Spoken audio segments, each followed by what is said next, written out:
Okay. I convene this meeting for the Town of Queens Town Board. If you'll join me for the pledge. I pledge allegiance to the flag of the United States of America and to the republic for which it stands, one nation, under God, indivisible, with liberty and justice for all. Thanks for joining us tonight, everyone. Although this is a regular meeting, we are going to be dedicating it to the presentation of the Fast New York grant for the $100 million proposed substation at the Port of Queens, specifically the $17 million grant awarded to the town of Queens. There have been a lot of questions about it, so what we are going to do is invite Empire State Development to come have a presentation to let us know what the implications of the project are and specifically dig a little bit more into it for clarification. So thanks for joining us tonight. If you would, you want to start? Yeah, and actually joined by colleague Katie Newcomb with CEG. So she'll kick things off and then to do all that. Yep. Yeah, so I'm just going to introduce my colleagues here. So again, my name is Katie Newcomb. I'm with the Region's Economic Development Organization, the Center for Economic Growth. We work very closely with our state partners, private industry, as well as our county partners on economic development projects throughout the region. And so just a few minutes to introduce. So the goal is really to discuss the administrative aspects of the state award of Fast New York. So first you'll hear from Dave Whipple, Senior Director with ESD, to provide info on what is Fast New York, right? What is this program? How does it work? And then Kevin O'Connor, who's the President and CEO of Advance Albany County Alliance. He's going to provide some information on the role that Albany County proposes to play as a partner with this grant.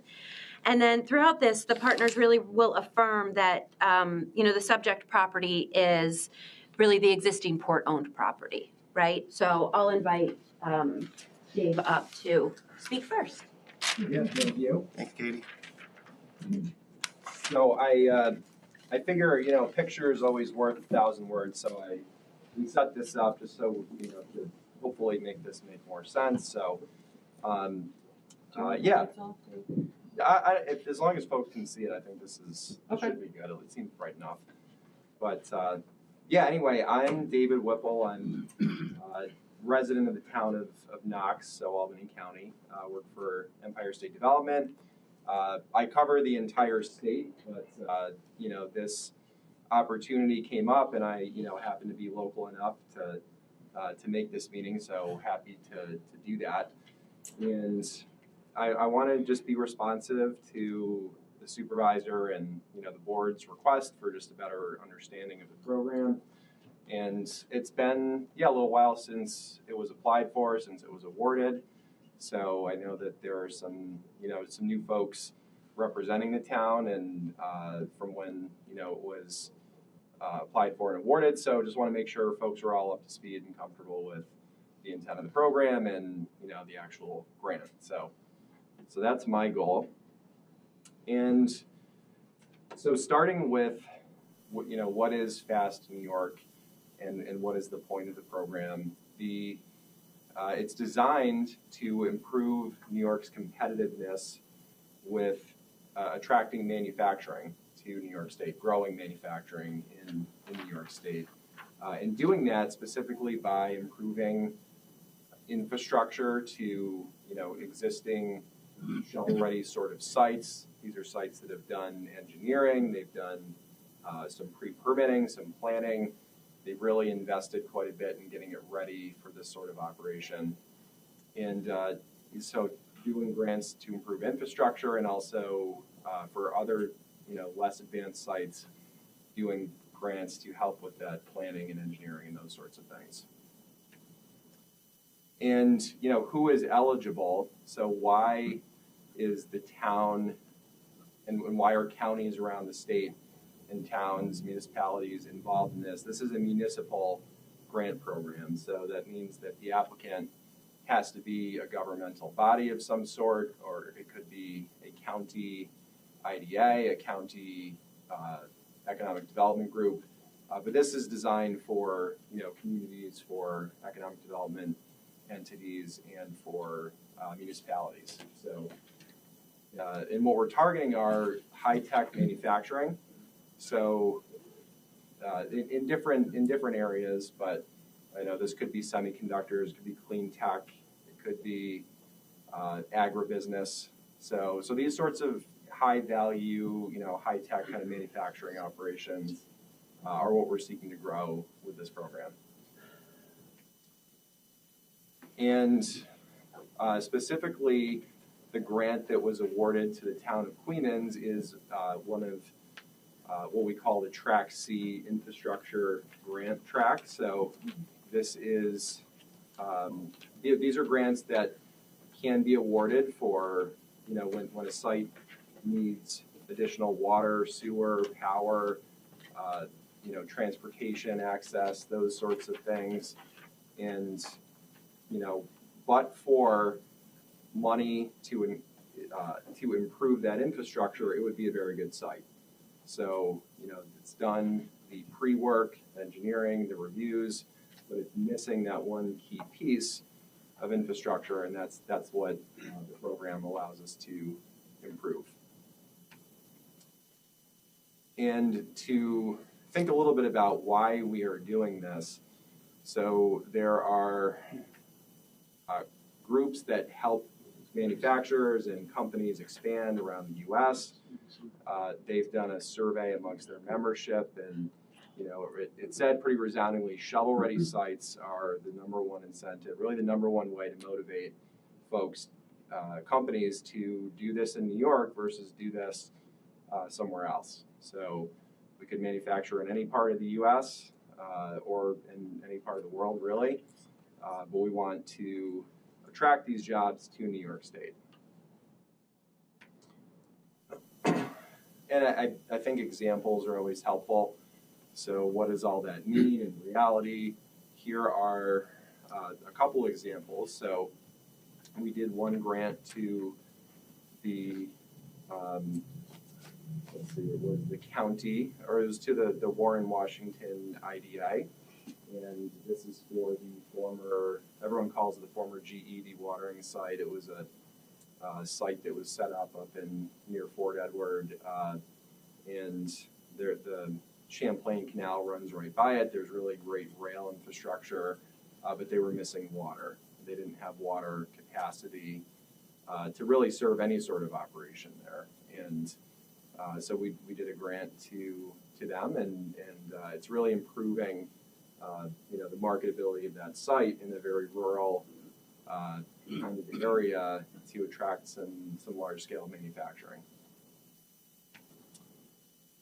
So another one that we did, this is out in Rochester, but this was similar perhaps to the grant to Queens, but this is for power upgrade, and it was a grant to upgrade to a 15 megawatt substation, and notably this allowed the attraction of Fairlife, which is a brand of Coca-Cola, who make kind of a perhaps easier to drink dairy product, for folks that can't do the lactose. So this is great. I mean, I'm told that at full ramp up, this will use a quarter of New York's dairy output running through this factory. So I think there's 3,000 dairy farms in New York State, and a quarter of those cows will essentially be sending milk to this facility. So there's supply chain benefits beyond just the 250 jobs there. It's then helping in turn folks that supply the manufacturer. So that's kind of a good success story that we did the grant and it allowed kind of a world-class manufacturing operation. So all in all, so far this program we've awarded $232 million, improving 4,000 acres of industrial property across every region of upstate New York. And these are grants that are again, going to counties, to municipalities, improving power, water, transportation access, anchored around industrial operations as mentioned. And I've talked a little bit about this, but why do we focus on manufacturing in New York State? What's the big deal about that? And I think in part it's the multiplier effect that manufacturing has. So it's not just the folks that are working in the four walls of the building, but for every one of those at the plant, an additional nearly 5 jobs are created as a result. So those could be, in trucking and warehousing to kind of, bring supplies to and from. It could be, daycare, childcare, or healthcare, for facilities that are now substantiated because there's a few hundred extra folks coming to the area. It helps keep those places in business. And the pizza place, the deli, the diner, down the road, all of those things, can succeed better if there are, that, level of employment local. And as I've traveled the state, I've been to some of these places, but there are, I think, many communities that manufacturing is essentially the backbone of the local economy. So highlighting a few, Corning, that's a little bit bigger of a market, but the village or city of Corning is anchored really by the Corning Corporation. Marine, New York, nice little village. The Raymond Corp employs 2,000 people. In, I think, a village, it's only like 3,000 residents, but holds from surrounding areas. So, and, Owego, pretty charming place, not far from here. Also not far from Lockheed Martin wood manufacturing. And more recently, Chobani opened a big plant in New Berlin, New York. But these are all places that there are now, or perhaps always have been, places to work locally without having to drive, commute into the big city. So next I'll go into just some other ways that ESD can support. So I'm here, I figure I might as well, I'm talking to the town board. So how can you generally engage with Empire State Development? And perhaps I should just explain more who we are. We're the lead economic development agency for New York State. We have different programs, tourism, workforce development, community kind of revitalization programs, support for manufacturing, all of those sorts of things. We have a regional office based in Troy. My colleague Mike Yevely, his picture's up there. He's the regional director. Thank you, Mike's here. Good. So thanks for joining, Mike. So he's kind of your local go-to guy and happy to help, and I think has offered and is going to follow up with a visit to kind of look at some of the the issues that you have locally, and if there's a way we can help. So these other programs I mentioned, so there are ESD directly administers the Restore New York program. These are grants for eliminating blight. If there are kind of big, if there are buildings that are a hindrance to, improving your local economy, and but for kind of cleaning that building up, you could have this vibrant, downtown area. That's what this program is for, and it's typically in the budget. We'll see if it is this year. The budget's being finalized, but typically there are it's popular, and it's in the New York State budget. So more to come there. There's also the Downtown Revitalization Initiative, which now features New York Forward for smaller communities, but this is a Department of State, New York State Department of State program. It's administered with assistance from our regional councils and regional directors. So Mike is involved in helping facilitate this, but I'll flag a couple examples here. So a couple days ago, Catskill, not far away, won a $10 million grant. Athens, $4.5 million New York Forward grant. Greenwich, up a little north of here, won a New York Forward grant.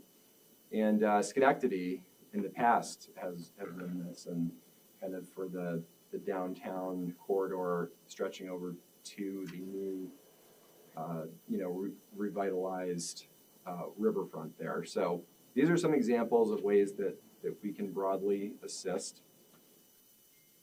So to bring it back to what's going on here, the point of why we're gathered, we're here to talk about the $17 million Fast to New York grant that we awarded in November of 2023 to the town of Clemens. This is for upgrades to power to the town. So upgrading, cutting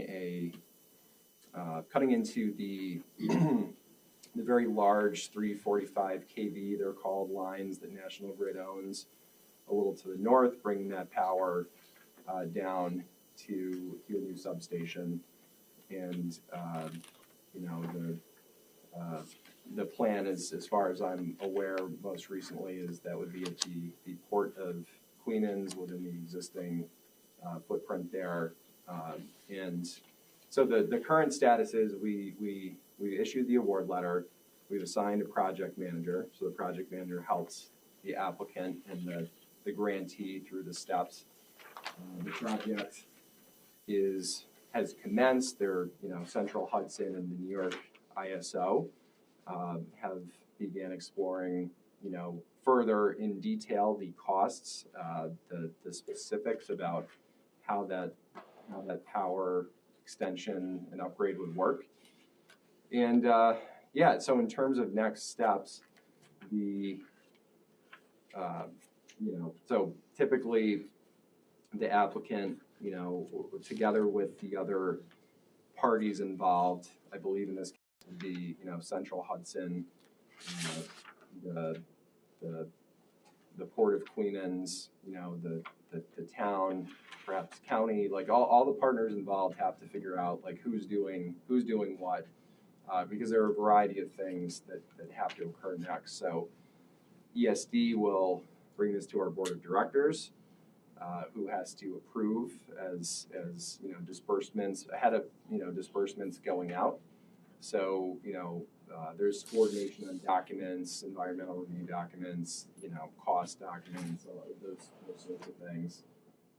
There is a grant disbursement agreement. Part of this includes like an insurance policy rider or something to that effect. There's a commitment fee for accepting the grant, and then disbursements begin on a quarterly basis. So there's a variety of moving parts to it. It is we try to make it as easy, as seamless as possible.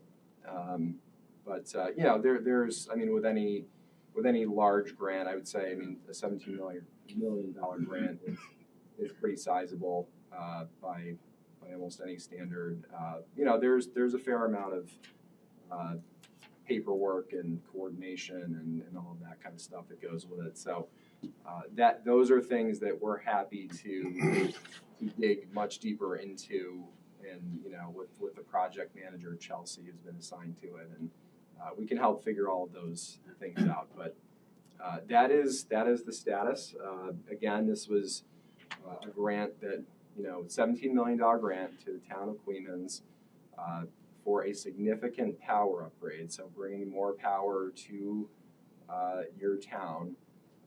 And we did this because we awarded this after extensive review and review also of other sites around the state. But we award these, especially these sizable grants, to sites that have demonstrated that high bar of preliminary work, engineering, environmental reviews, all of those things that are needed to de-risk an infrastructure investment, because we don't want to do an infrastructure investment to an area that is not for it, and is not ready for it. So again, that's the status of the grant, and hopefully that's all helpful, and happy to hang around, and whenever you do questions or whatever, happy to do that, or happy to follow up as well.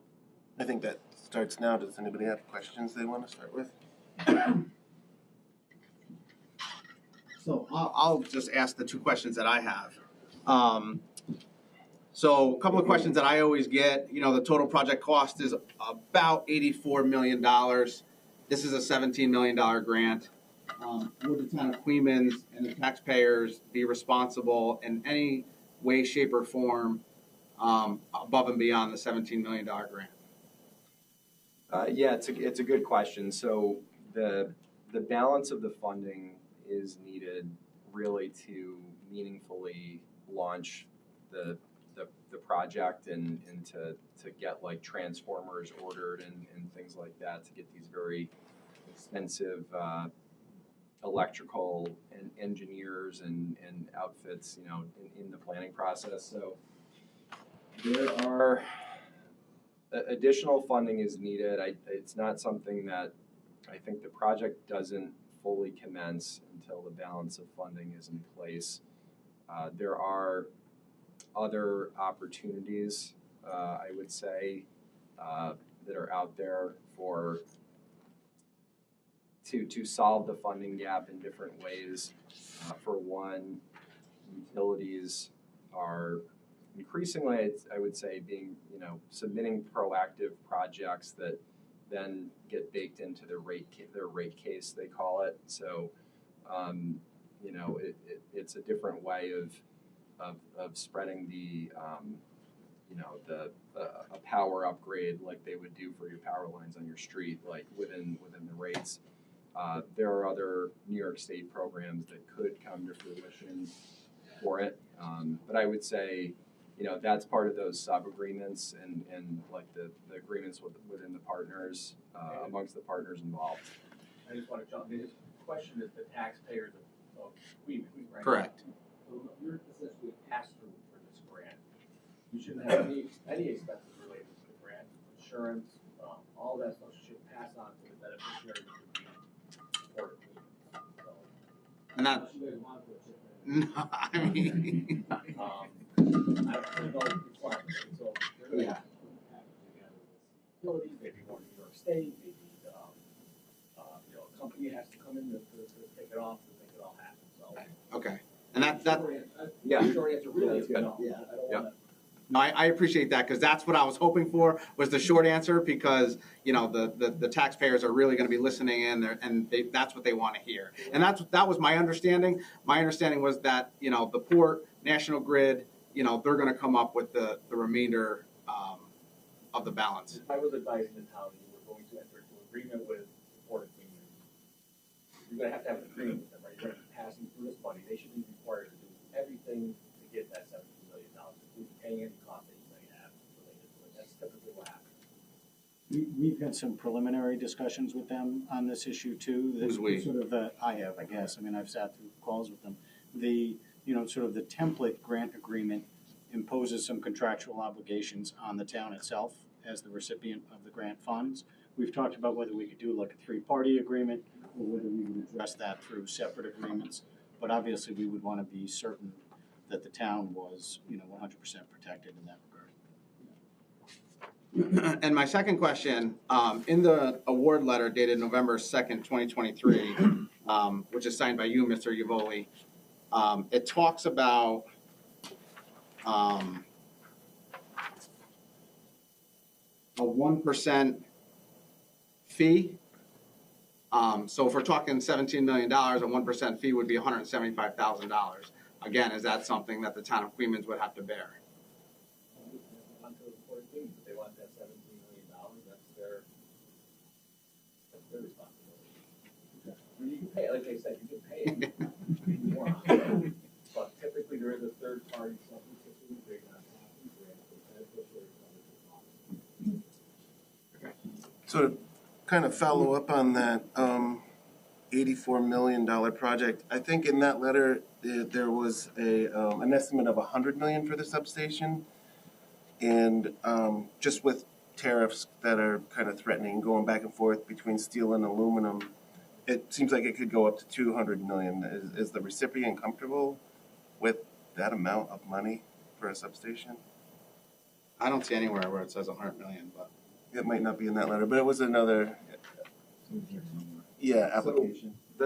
Part of the work of And we're talking underway is 120-week lead times for transformers at this point. So. right. So, and that's both a testament to why proactive infrastructure is needed, because when the company comes along and they're competing, they're looking at New York, they're looking at other states, they're going to go the place that can meet their need in the time they need to. So, testament to the fact, the need for proactive upgrades. But yeah, part of the work that's underway is like Central Hudson, which is the local utility, is working on the cost.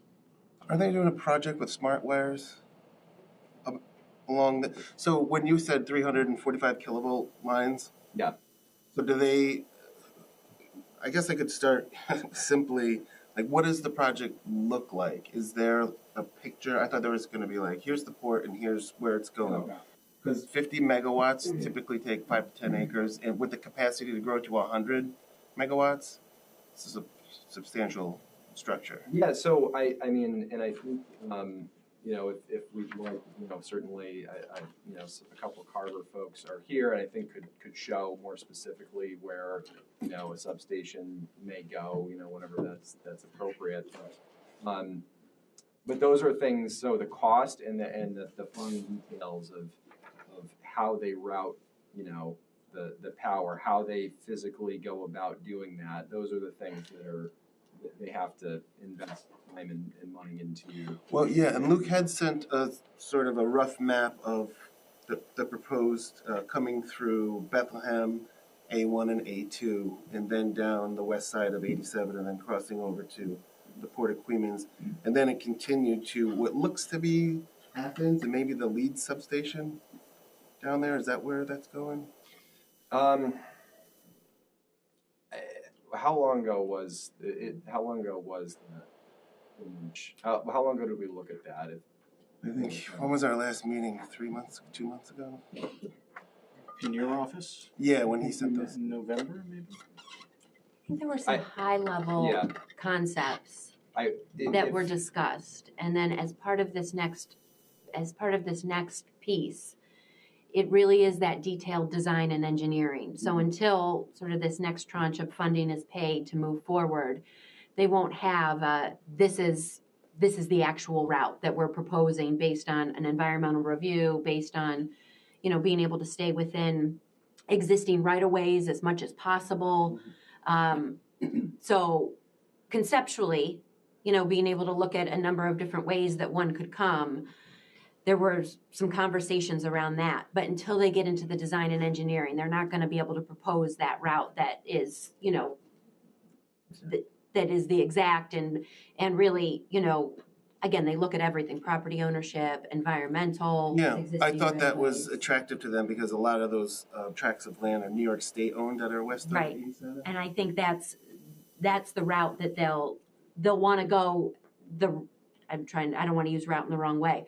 They'll look at the easiest path with, the least amount of disruption. So what you're looking at may not be the exact until they get into the design and engineering phase of it. Okay.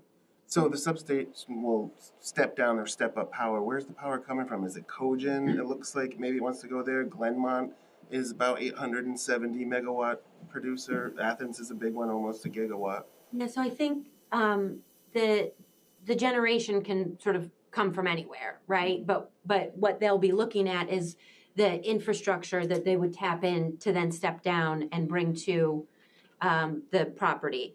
And what they're looking at is the large line that goes across the river, right? So that's the 345 kV line. Mm-hmm. They would come off of that and bring it to a substation and have that be stepped down to be able to be utilized. And then that substation is is envisioned to be on existing Port of Queens property. So no additional property under consideration. So that, is there any thought of future generating plants? No generating plants, no. Because it seems from Athens to Kingston, there's a complete desert of. Yeah, this doesn't have anything to do with generation, so all we're talking about is delivery. Well, I mean, in Yeah. the future, because Oh, I'm not sure. 100, That's- you yeah. know, megawatts is substantial. So I'll say that's part of what the New York Independent Service Operator, the NISO, that's what they look at. So they say, okay, if we wanted to go up to 100 megawatts off of this particular infrastructure, this particular line, could they do it or not at this point in time? So they're already looking at how much is available, what's the capacity that's available. And there's no proposal to use 100 megawatts like tomorrow. They just kind of look at what's the upper echelon of that. Right. So there's no discussion or need for additional generation. They have reviewed or in the process of reviewing the capacity to support a large load, and all of that's been positive thus far. So it would just be the actual line and a substation on existing owned property. So if there were to be further distances in the future, they would be 750 kVs, those lines, because you're going to want to travel a long distance, you're going to want to have higher. And that's, so when we're talking about just coming off of that line to serve, you know, the project that we're talking about, it wouldn't be, we're not talking about upgrading that large line in any way. So they look at the system and they say, the large system that you're coming off of, as it is right now, can support what you want to do. So there's no need for new generation associated with this. There's no need to upgrade those large power lines to anything bigger than what they already are. Well, so if you're attracting manufacturing uses the most energy. So if you're attracting manufacturing, if they're going to wherever they decide to build, because that's what it is, focused attraction, to attract industry. What is that? Is there any idea of what that looks like? It was supposed to be offshore, and we know what happened with that. That all sort of fell apart. Is there any interest from anywhere? I know it didn't all fall apart. It's still going, but they ran into a lot of trouble, supply side line troubles, rising costs, so on and so forth. But are there any industries reaching out? Well, and Dave may be able to talk to that. He works very closely with companies that are looking at New York State, companies that are evaluating New York State or our region compared to other states. And they're varying degrees. Some are smaller manufacturing projects, some are a little bit larger manufacturing projects. It's got to be the right fit for the existing property that you have, right? He talks to... Right, so part of my job at Empire State Development is working with the manufacturers, helping to get them in a site that works for them. And the other half of my job is doing this proactive site readiness stuff, and so they work well together. But increasingly manufacturers need 10, 15, 20, 25, up to 50 megawatts of power, maybe more. What I would see is the highest and best use at a port would be something that is water dependent, that maybe that's vessel manufacturing, wind turbine component manufacturing, things that are so large that they really need to be on a navigable waterway. That would be the main use for this particular case. But if it was like over in like the industrial park, for example, and it's like less water dependent, like then there could be a variety of manufacturing that would go on there. That is, could be semiconductors, could be agribusiness, like the life example that I gave. There are some really good, manufacturing sectors that are looking. Specifically, the port. My understanding from Christine Hilton was that the port has no interest in expanding their footprint. So there wouldn't be an offshore production of blades and things like that as proposed in the past. Yeah, so I know that I believe there were a number of considered projects that fit completely within the footprint of the existing port. So to your point, I think offshore wind blades was something that was being considered. As far as I know, is not being considered, is terminated. That perhaps needed to expand into other properties. But as far as I am aware, there is nothing being considered beyond the footprint of the port, and that the 40 to 60 acres that is within the port proper and available would be the right size for some large-scale water-dependent manufacturing. So this energy would be for manufacturing somewhere else south of here or north of here? So the grant for this to upgrade the power to the substation We're saying, where would that power be going then? would be serving the port of Queens. I'm not sure I understand the question. But for a project on their existing footprint. So the projects that had been proposed previously are not moving forward. And so in order to ready the port for future manufacturing opportunities on their existing, already permitted footprint, the power would go to serve the potential projects, again, on the existing That can't footprint. move forward right now, so what are those projects? Oh, of a to be They're not determined To be user, but determined. that's the point of this program, is to invest proactively in infrastructure so that when a company is looking and the time is right, the market's right, the business case for the manufacturer is right, that the property is ready and can meet the need in New York as opposed to elsewhere. So it's investing proactively in infrastructure, not waiting until the fish is on the hook, but investing ahead of that to attract the fish. So essentially, $17 million grant goes towards a $100 million power upgrade that Carver companies or the port will pay for. They're going to build an upgrade for a 50 megawatt source of power, but right now it's just for future use. We're not sure where it's going to be used for. So they're going to spend $80 million of their own money up front for maybe something will come along.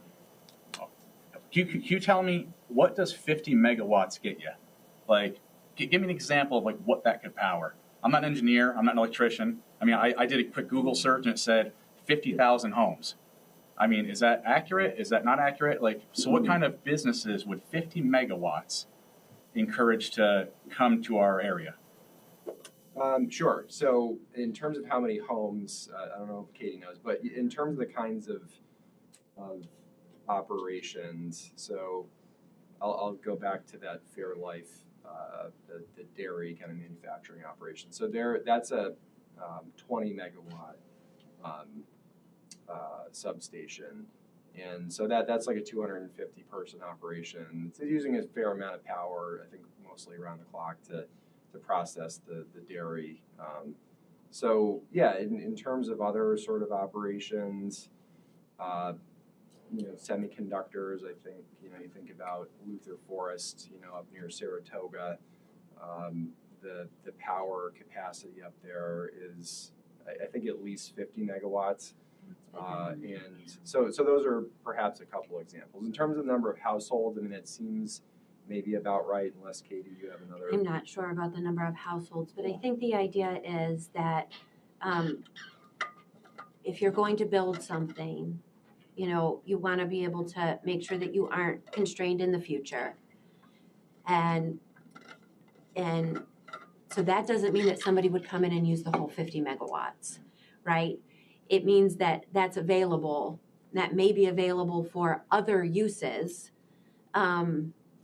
and perhaps even beyond the port, but that you have an asset that has been developed. So it might be 10 megawatts. Sure.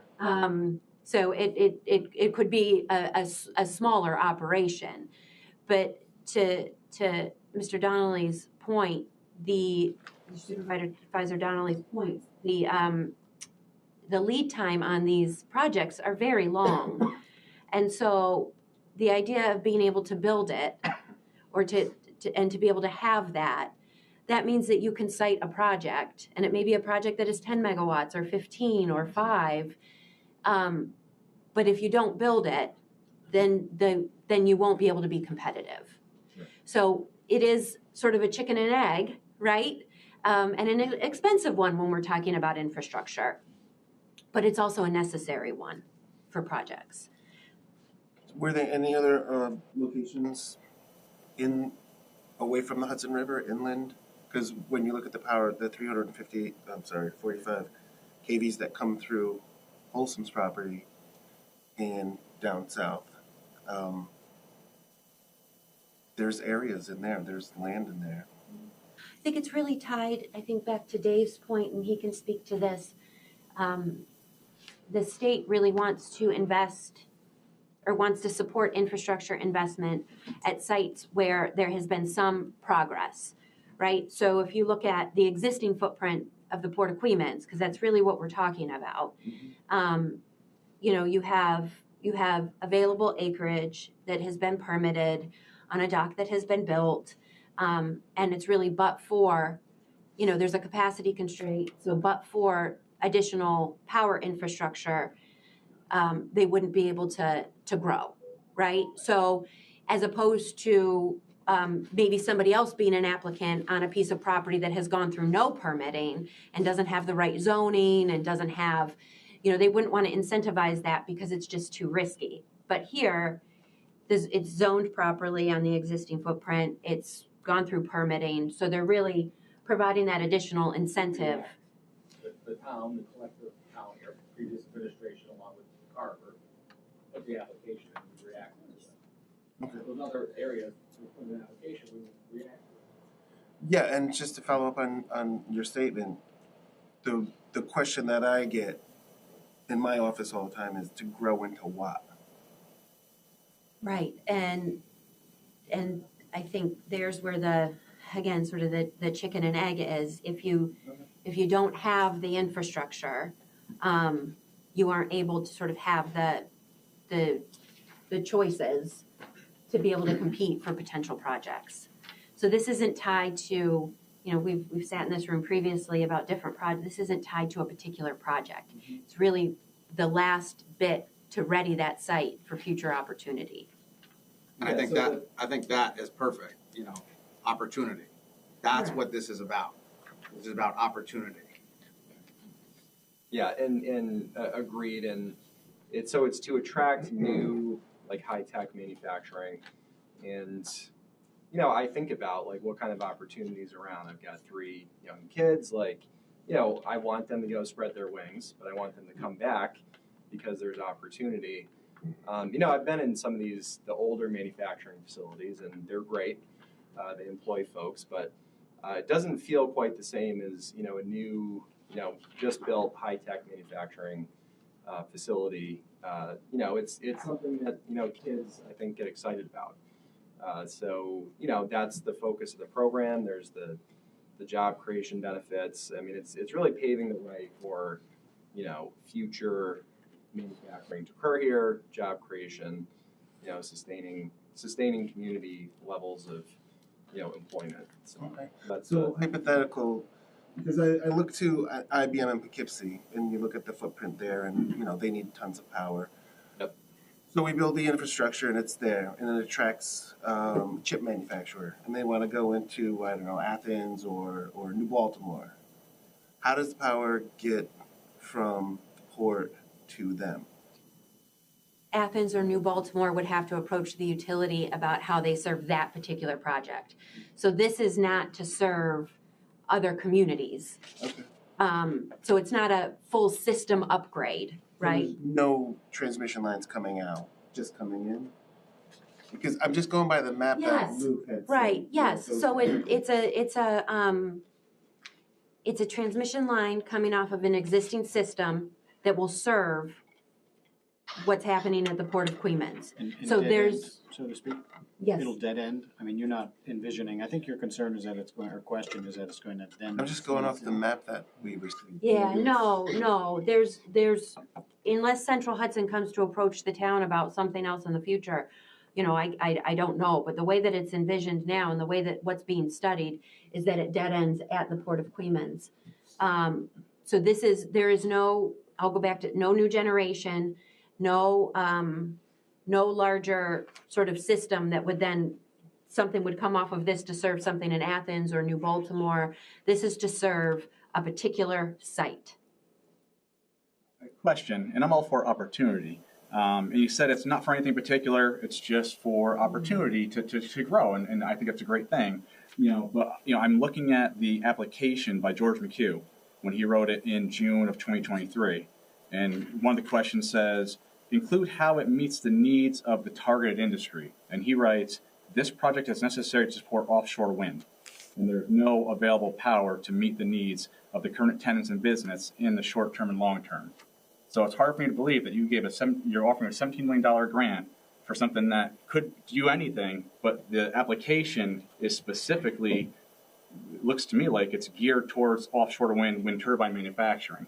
And I Yeah, can a lot answer that. has, So a lot has changed too. we require that, especially on a significant infrastructure grant, we require that they have a very good idea of what that infrastructure could serve and attract. So as I think everyone knows, the Port of Queens has been, getting ready to attract, what at times has been a very promising offshore wind manufacturing industry, and calibrated, a plan around, okay, well, manufacturing at a port could serve offshore wind.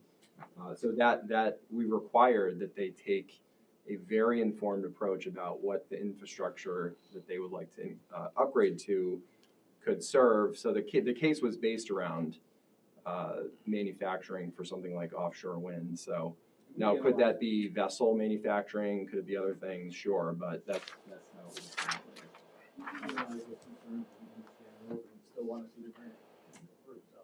Sure. And so just as a sort of a technical question, right? So to the extent some of the initial assumptions that the grant has changed, or that the grant was based on have changed, when the supervisor's asked to sort of certify that grant application, I mean, that's understood and that's still acceptable, even though some of those initial conditions or assumptions have evolved. Is that right? I mean, Yeah, the grant. I mean, our offer of the grant is still in place, noting whatever changes of market have perhaps occurred. I would dare say that if you came back to us as part of the development and said, well, we really need water and sewer, and we don't want to, we're only going to put 10 megawatts in, it's only going to cost this much, can we use some of the grant to do something else to get the site ready? We probably would consider that, right? We'd have to make a determination, but, we're looking to be flexible. And I just do want to say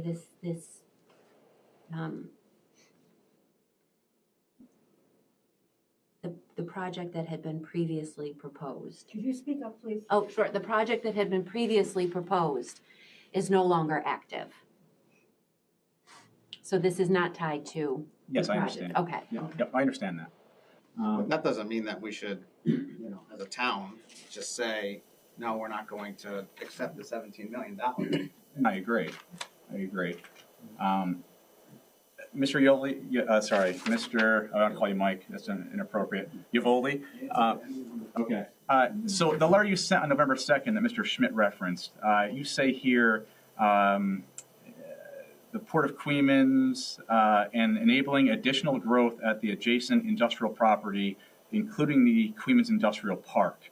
So essentially what you're saying is the 50 megawatt power upgrade is for the industrial property, including the industrial park across the way, but also I know there's some industrial property, I think owned by Mr. Beers as well. So you're specifically stating a part of our industrial footprint that this would help benefit, and I get that. But is there anything in writing that I'm not seeing that says this power can only be used on industrial property? I don't know that. I mean, that's a good question for a utility. I mean, in practice, I mean, how likely you know, how far would that impact go? But I mean, it's bringing more power into the town. I think, you know, in my limited understanding, I'm not an electrical engineer, I don't work for a utility, but, you know, if a big user then has a better substation, I believe typically it takes pressure off of other substations, maybe serving, you know, homes, the broader community, you know, whatever. So there's a bit of a rebalancing. But I don't know that, like, you know, tracking electrons and, you know, making sure that it only ends up at this property versus this one, I don't know that that's possible. Okay, thank you. Mr. Whipple or Mr. Yavoli, your award letter, November 2nd, 2023 states, this award shall terminate 2 calendar years from the date of this letter if the project has not commenced. Please be aware that ESD may require restrictions on the future use of awarded sites consistent with the purpose of their Fast New York grant terms. So that 2 years is coming up pretty quickly. We all know how fast 8 months will go by. If the town didn't do anything between now and November 2nd, 2025, then we would no longer be eligible. Correct? So, yeah, it's a very good question. It's a good observation. The 2 years is something we should be mindful of and push to have, you know, the meaningful agreements in place by then. In terms of like how these projects often work, especially these larger grants for like kind of a complex, in this case, you know, constructing substation sort of project. You know, there have been, like, Central Hudson has started a study, the New York ISO. This is in the New York ISO Independent System Operator queue. So in many ways, this project has commenced. Those are the first steps.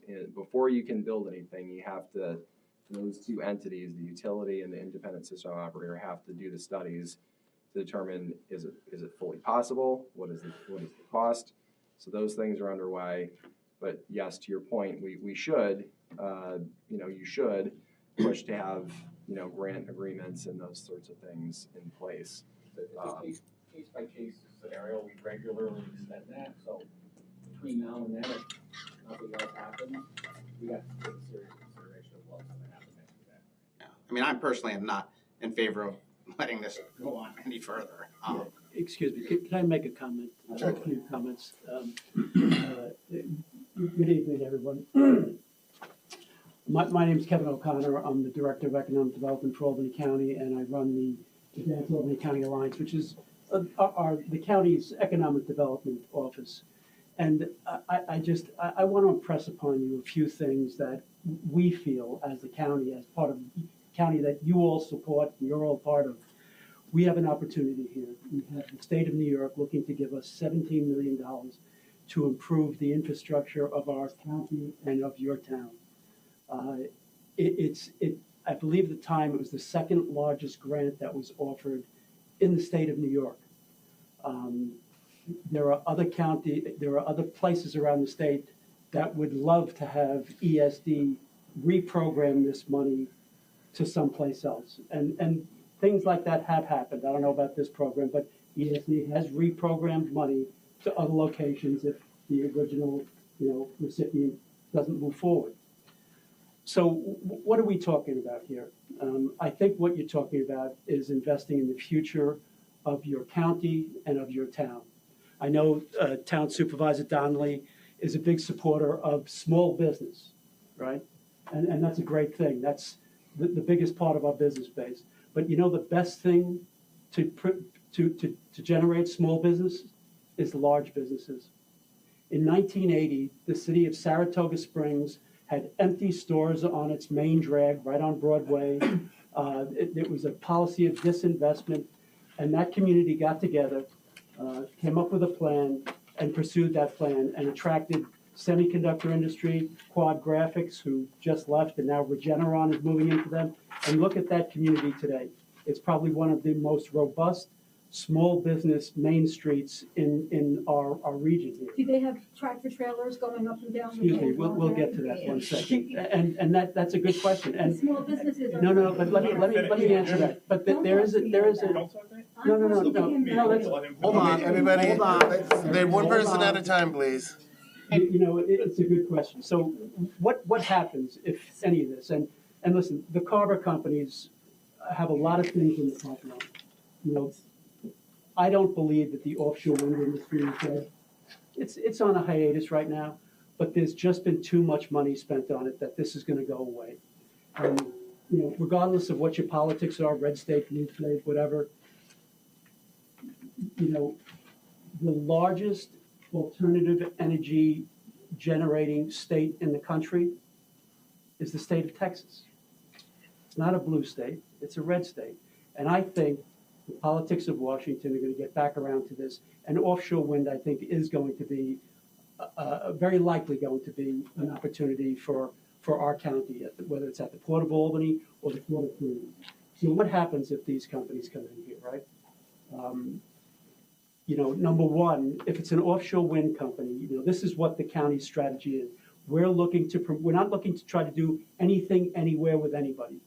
We want to focus on specific areas that are well developed, that have all the environmental impacts mitigated, as the Port of Queens does and as the Port of Albany does. We want to see specific types of industry, and the county's strategy that our county executive, Dan McCoy, got passed was he wants to try to attract alternative energy manufacturing companies, like offshore wind, or like hydrogen, like the project we did in the town of Slingerlands with Plug Power. These are not easy projects to do. These people are breaking new ground here, and fighting, the entrenched, fossil fuel companies. That's not an easy road to go. Not one that I'm sure that I would go. And I was in the private sector and built my own company myself. But getting back to your question about the trucks, you're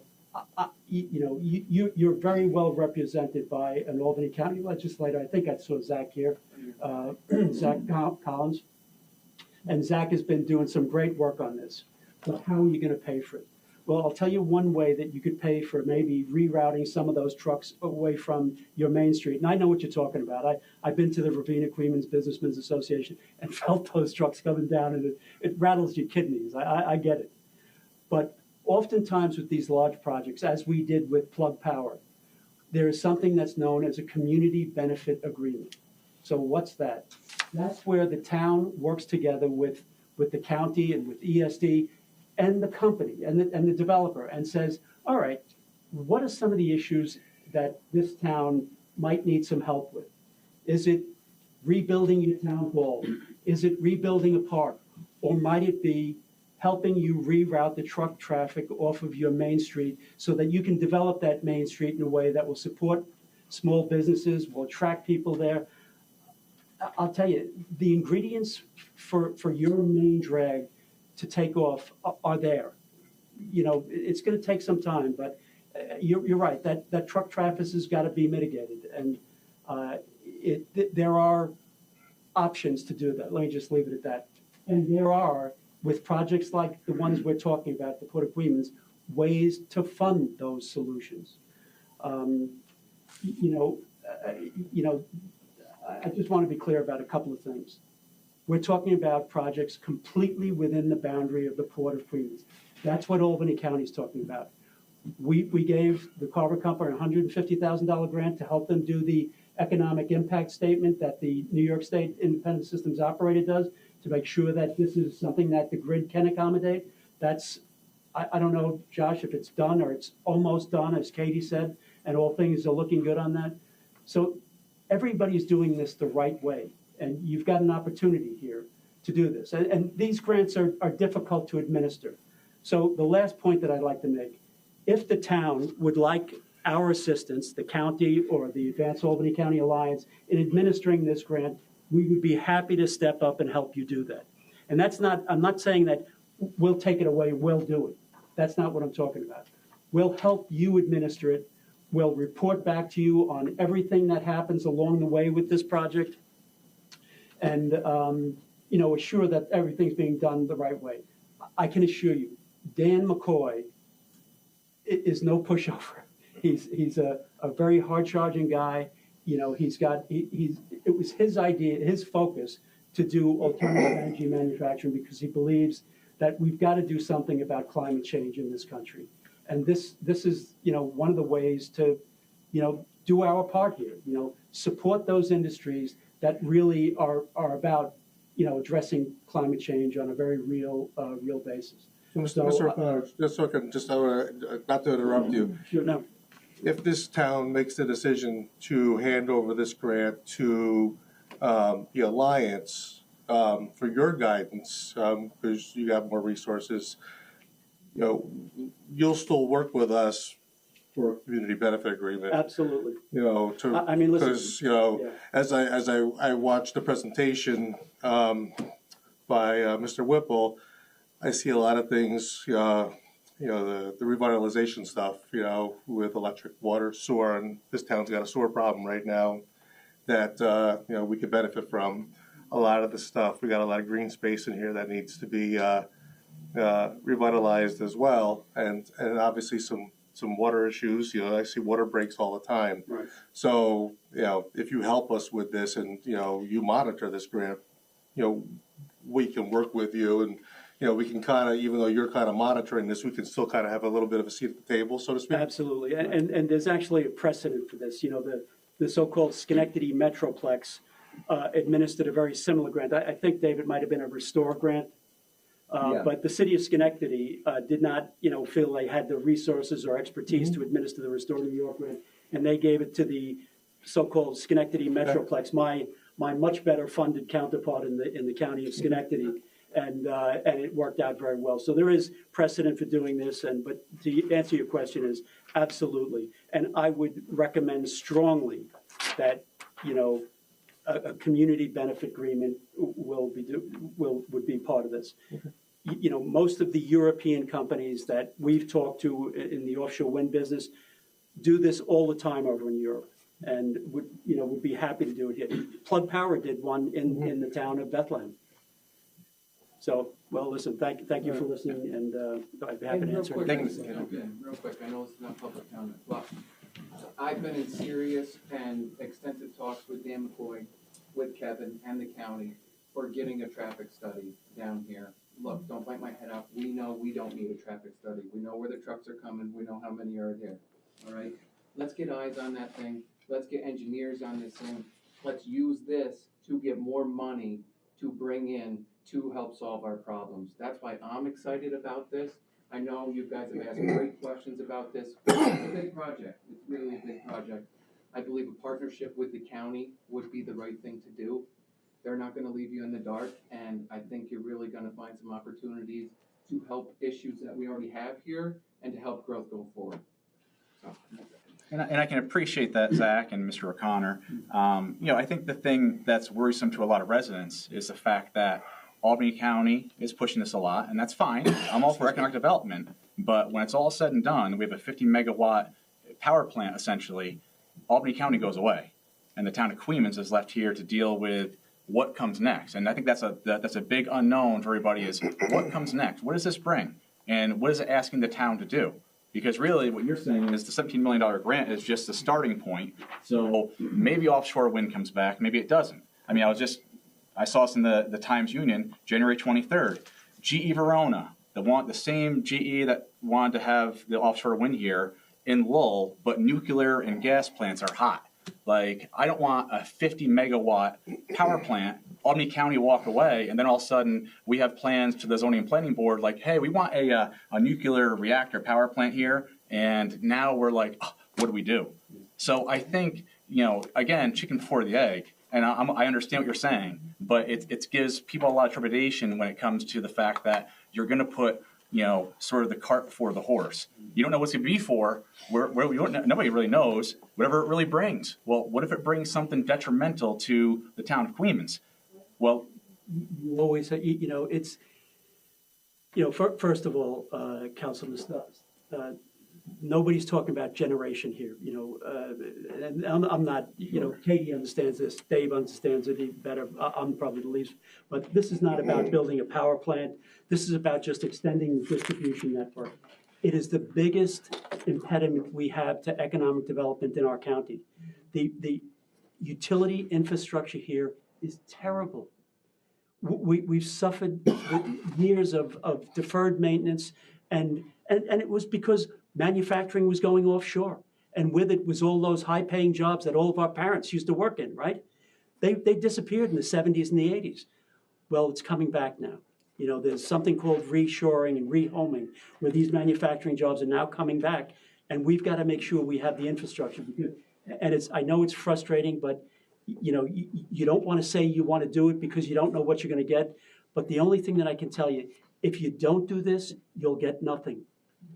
We have to have this kind of infrastructure locked and loaded and underway to even get people to consider us as a location. I mean, it's a very competitive environment out there for that. Yeah, and I agree. And listen, I'm all for, I'm for industry, I'm for manufacturing. I think it's great, but it has to be at the same time. It has to be regulated. It has to have oversight. It has to be good and decent for the people of the town in which it's provided for. Because if it's not, you're going to have a huge problem when we're stuck with something that was built like a power upgrade, and now something's here that maybe is detrimental and something that sort of treads on the livelihoods of people in the town. So it's a little. That's the hesitation. That's what I'm worried about. Well, Mike, we're not turning over our authority. We're working with them. And, Sure. And I agree. We don't know what's coming, but we'll have something to say about it. And that would be the point that we need to all be together on.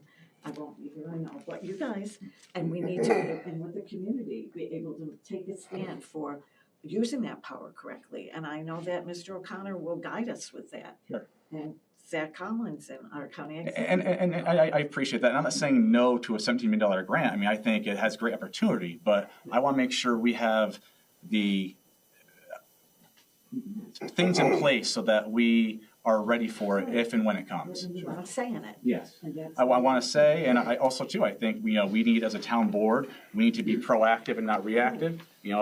We've all sat in that back room and talked about the town code. I think the town code needs to be updated. I think we need to protect the town residents as much as possible before this even happens, or else we're going to be stuck with our heads in the sand. Like, what do we do? I just feel like any precautionary thing we can do before this gets taken and ran with it, I think is something that's beneficial to the town as a whole. So this grant, Mike, this grant was awarded to the town of Queens on November 2nd, 2023, almost 2 months before you and Mr. Hojaling and Mr. Donnelly came on board. Yeah. It's now been almost 15 months that you guys have been on this board, and nothing has been done with regards to this grant. There has been a couple of conversations. We've had conversations in the back room, here and there, but in 15 months, there has been next to nothing that's been done. And in 15 months, none of these people in this room have come talk to the town board about what this is all about. That's why we're having. You want me to accept something I have no information about? I mean, come on, am I right? So we all made really good points. I think the point that I would like, and this is probably a Carver Company question, so Josh or Joe, if you want to stand up, is can we get an idea of what the substation and possibly the manufacturing site that it's going to power will look like at the Port of Queens? Sure. Just sort of an idea. Anybody doesn't know me, I'm Joe Navarro with Carver Companies. So just to clarify a couple of things that, I happen to be responsible for a lot of the development construction projects. That's my background, construction management. So what these folks here have already kind of talked about a little bit. There's the 345 kV line that comes across at the Castleton Bridge. At or about that location, somewhere there would be a National Grid-owned substation that would step down from a 345 to a 115 transmission line. That 115 transmission line would theoretically run down through existing utility corridors and very low impact areas, and then feeding into a step down transformer that would be owned by Central Hudson. It would not be a Carver Company's own Central Hudson. We would not own the power. We do not have any interest in being a public utility in any way. So that step-down transformer exists in the northwest corner. We offered a small parcel up there. It'll take about an acre to 2 acres, somewhere in there, to house this 115 substation that will step down to distribution power. So that, again, as I said, is a Central Hudson gas and electric owned substation. The utility will manage that, the utility will maintain that, and the utility will also regulate and determine, how that power gets distributed. So do you have an idea? Because I've heard ideas that the 50 megawatt substation would be where Riggs Distler are constructing all of those things that would for the base. Is that where it's going to go? No, so I believe I know in the past we have shared some things. I know you guys have all come down. You did some collaborative things to kind of introduce and educate on, anything that we have going on. We're trying to be as absolutely transparent as possible with everyone here. The 345 substation would be located in the vicinity near to that 345 kV line, because you're going to take that 345,000 kilovolts and bring that to that substation and then convert it and step it down to the 115.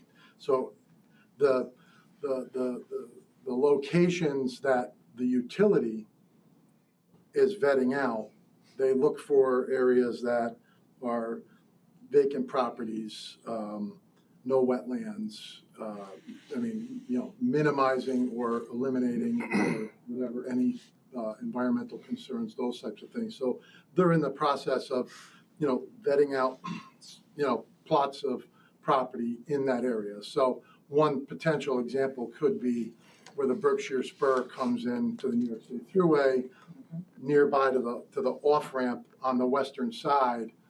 There's, the residential areas are over on most of them are over. Yeah, it's Bulky, Dragon, the near side of the Thruway, right? Yeah. So there's some area in there that I am aware that they're looking at.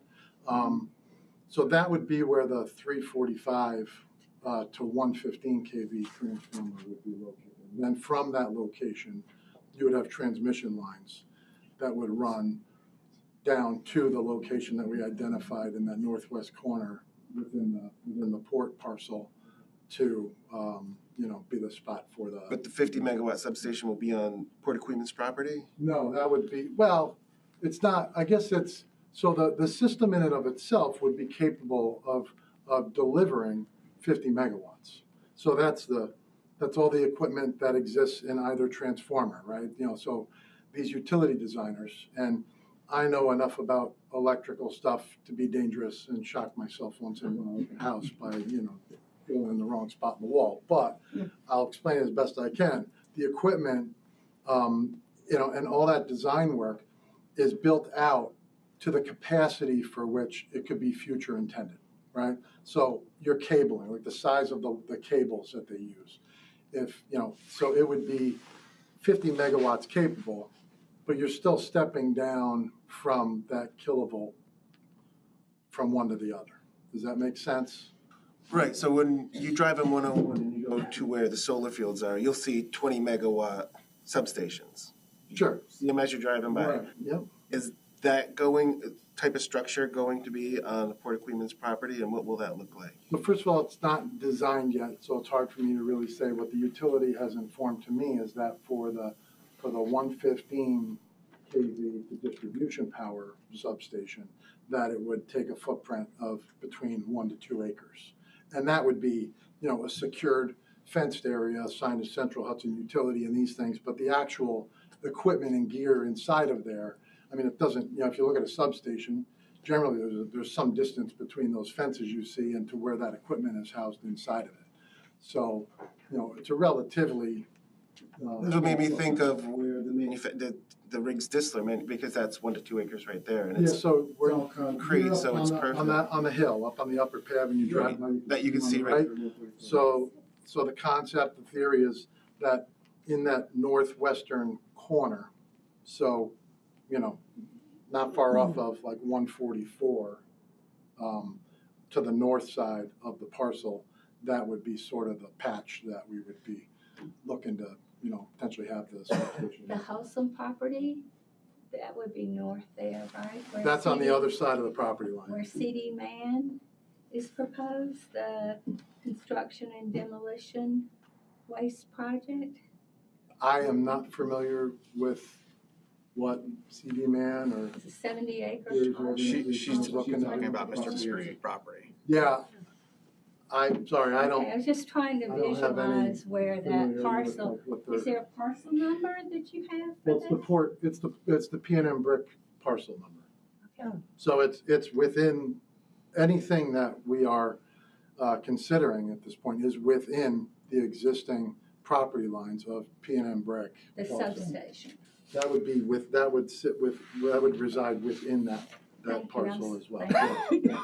Which is an industrial parcel. Hmm? Which is an It is industrial all parcel. industrial, correct. And what would be manufactured? Just looking, it seems that what I'm understanding is there needs to be more power so that there can be larger manufacturing, nautical manufacturing, let's say.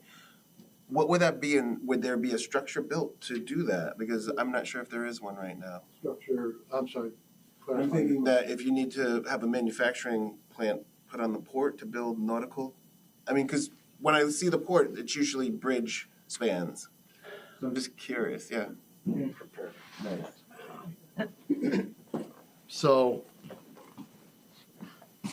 this is, and I want to try to position this so that folks that are here to attend can see, but I'm just going to kind of explain to them first, then I'll go on the easel. So this here, this is the available potential building pads within the Port of Queens. Put it on there. You can put it on there. So just want to make sure, because I'm going to turn it to them, but, you know, you can see that, you know, there is potentially, there's the 40 acres here, there's a 25 acres that sits up where you're referring to, up where Riggs Distler was doing the exterior platforms for the offshore wind mills. And then there's a small pad down here.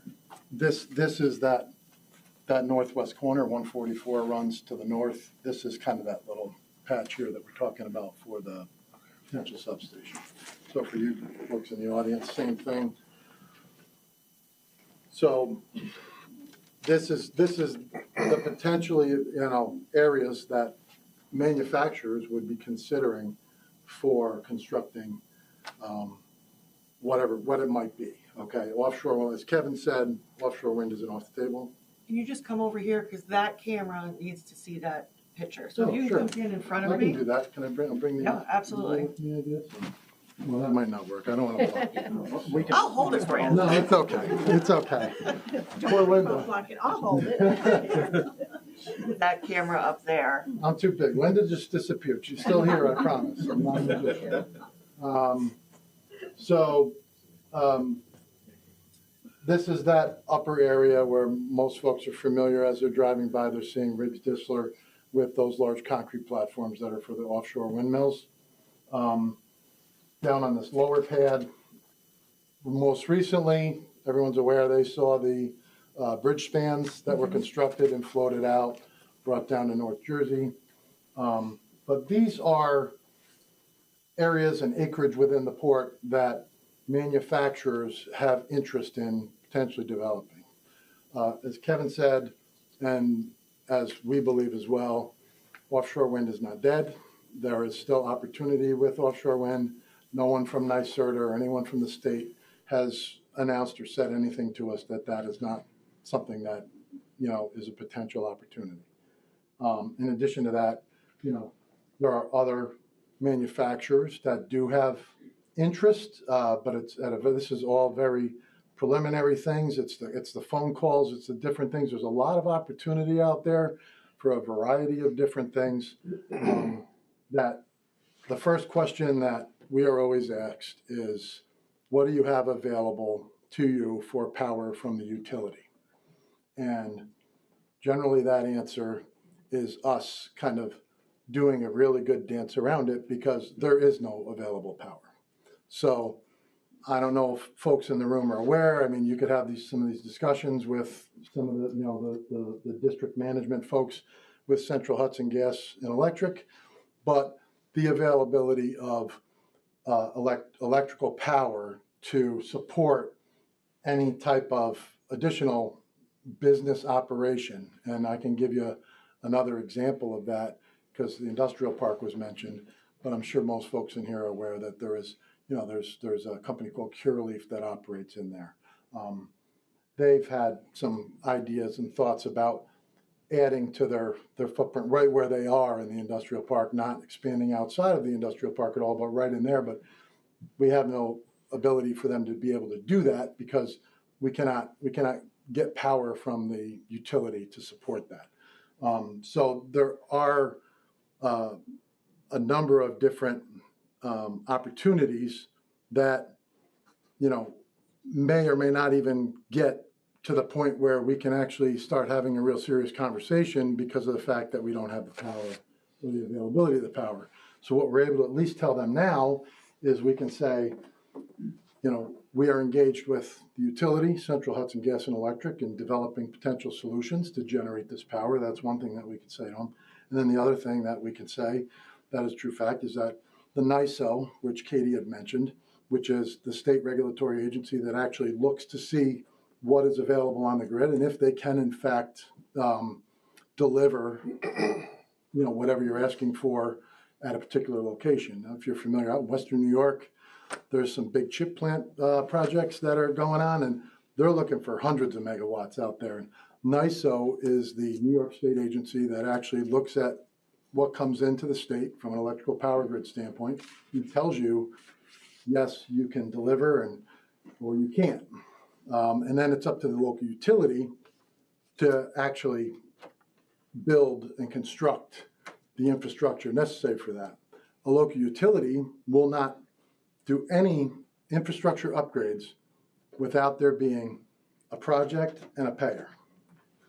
So it's not like, the utilities, the electrical utilities don't go around saying, we're going to build out another, we're going to improve all of our infrastructure and build out all this stuff because we think, Albany County and the town of Queens is going to need it in the future. That's not how it works.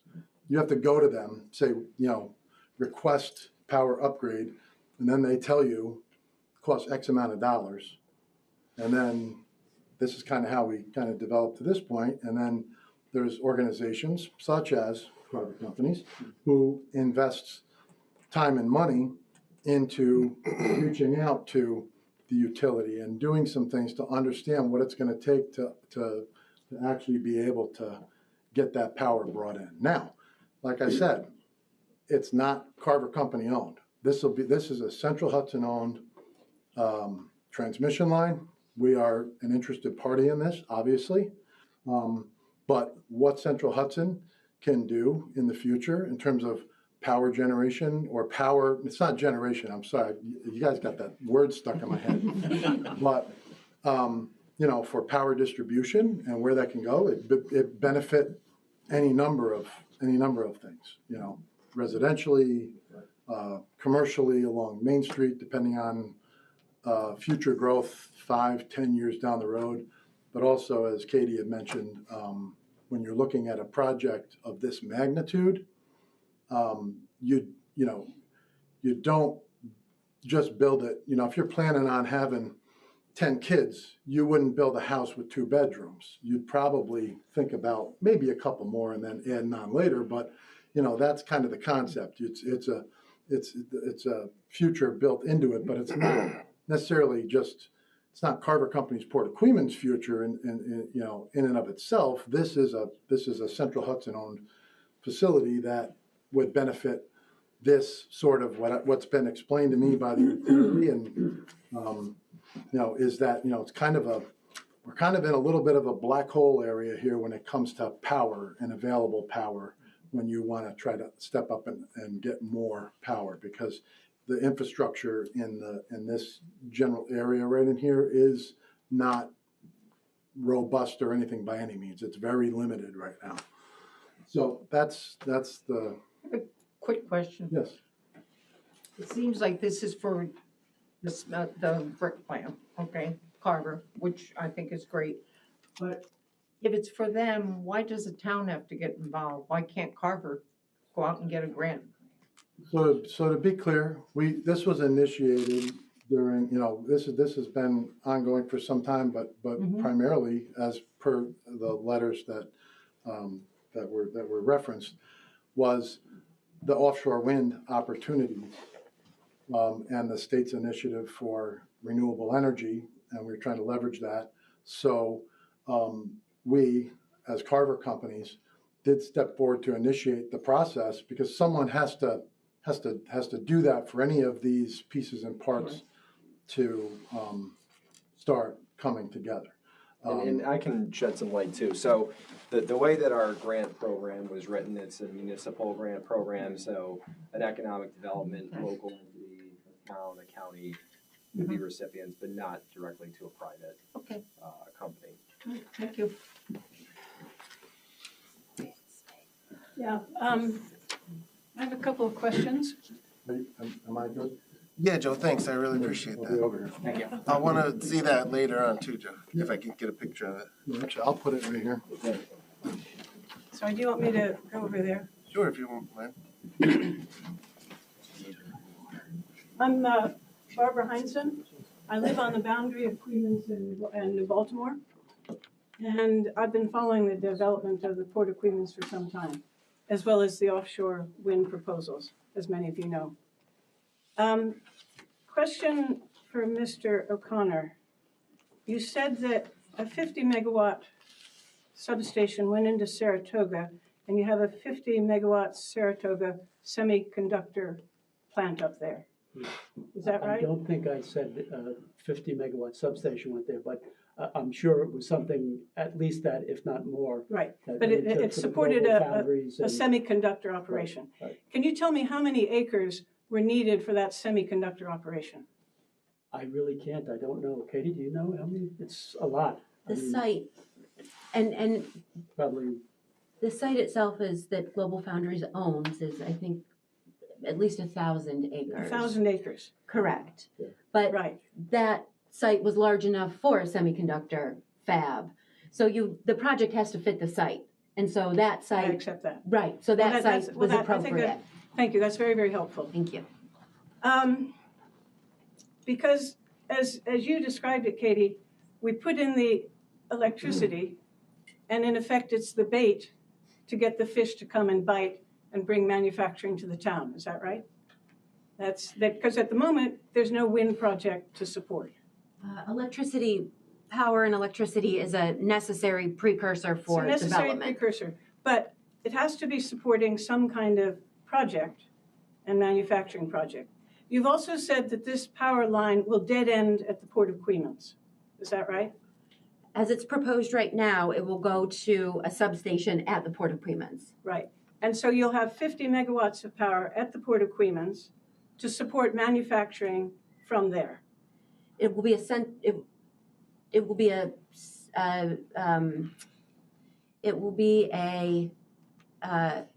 here's the Becomes a central distribution Hudson. point. It's a Central Hudson owned substation. Yes. But it's at the Port of Queens. Yes, And yes. presumably it would be supporting manufacturing within that footprint of the Port of Queens. Is that right? And in that locality. Yes. Because it's a dead end substation. So in an application that you signed, Mr. O'Connor, you also said in December 2023 that in addition to the Port of Queens, which is about 120 acres, there's a surrounding area of 300 acres at the Queens Industrial Park, 100 acres that are currently owned by Wholesome, and 120 acres on Powell property that the Port of Queens can use. That was put into the application that you signed in December 2023, which makes about, if you leave out the Port of Queens, you're talking about 520 acres of land. And of that, a lot of it is zoned industrial, but not all of it. When the wind power project was proposed in December 2023, it crossed Port of Queens property, Wholesome property, and Powell property, some of which was residential land.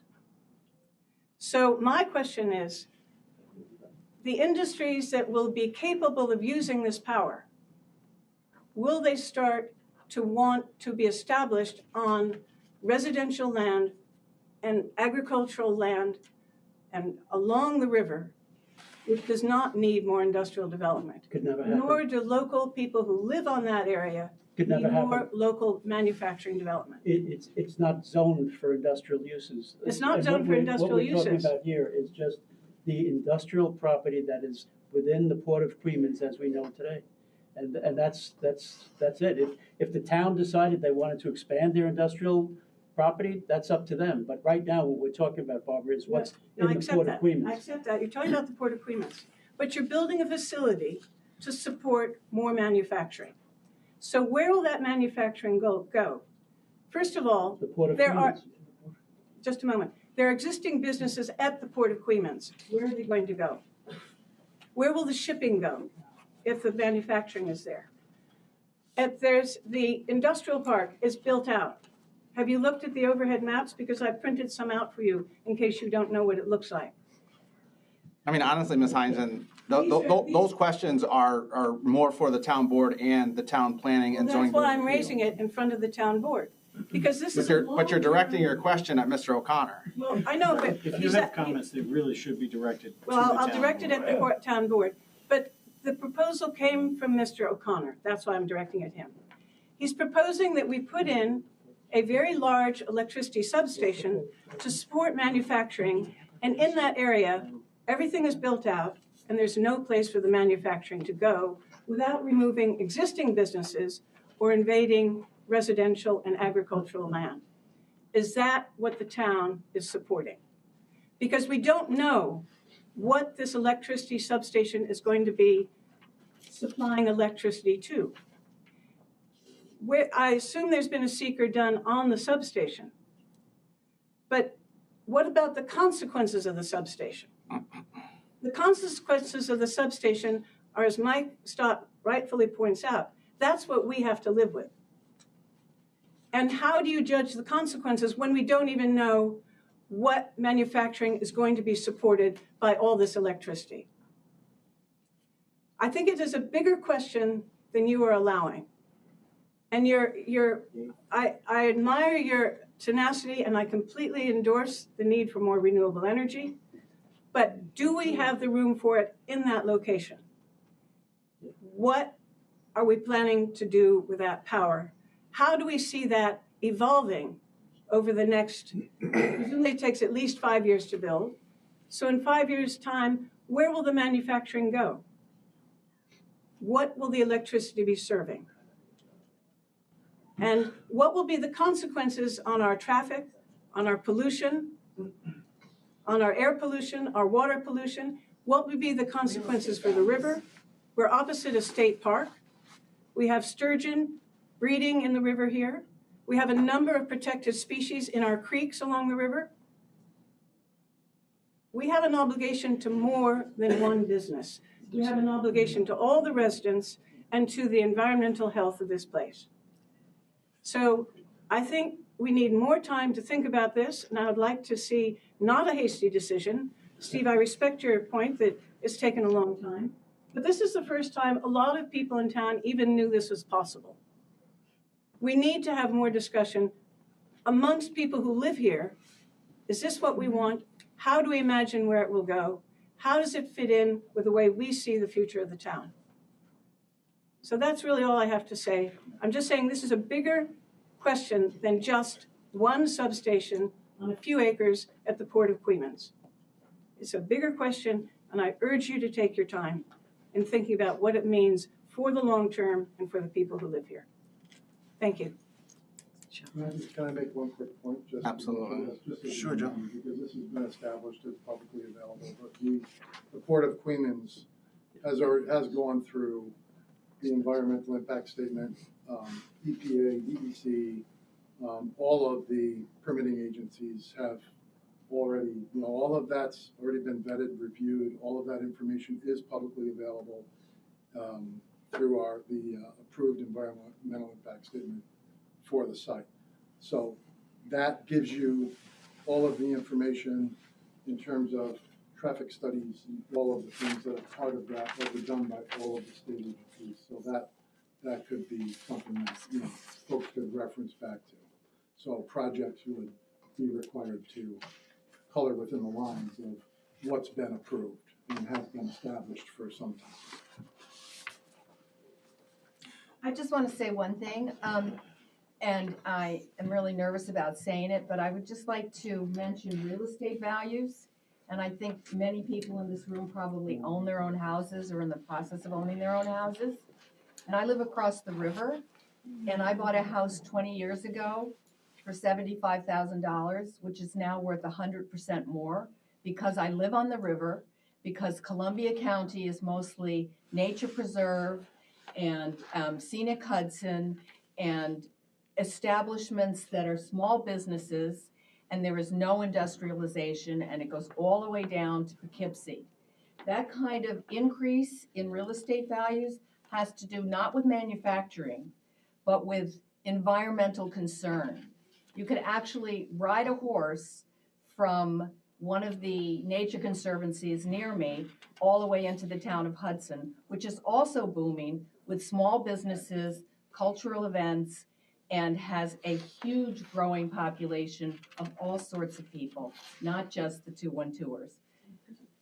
I'd like to just have everybody consider that bringing more industry to this north end of the Hudson River, which is touted for its beauty historically as well as presently.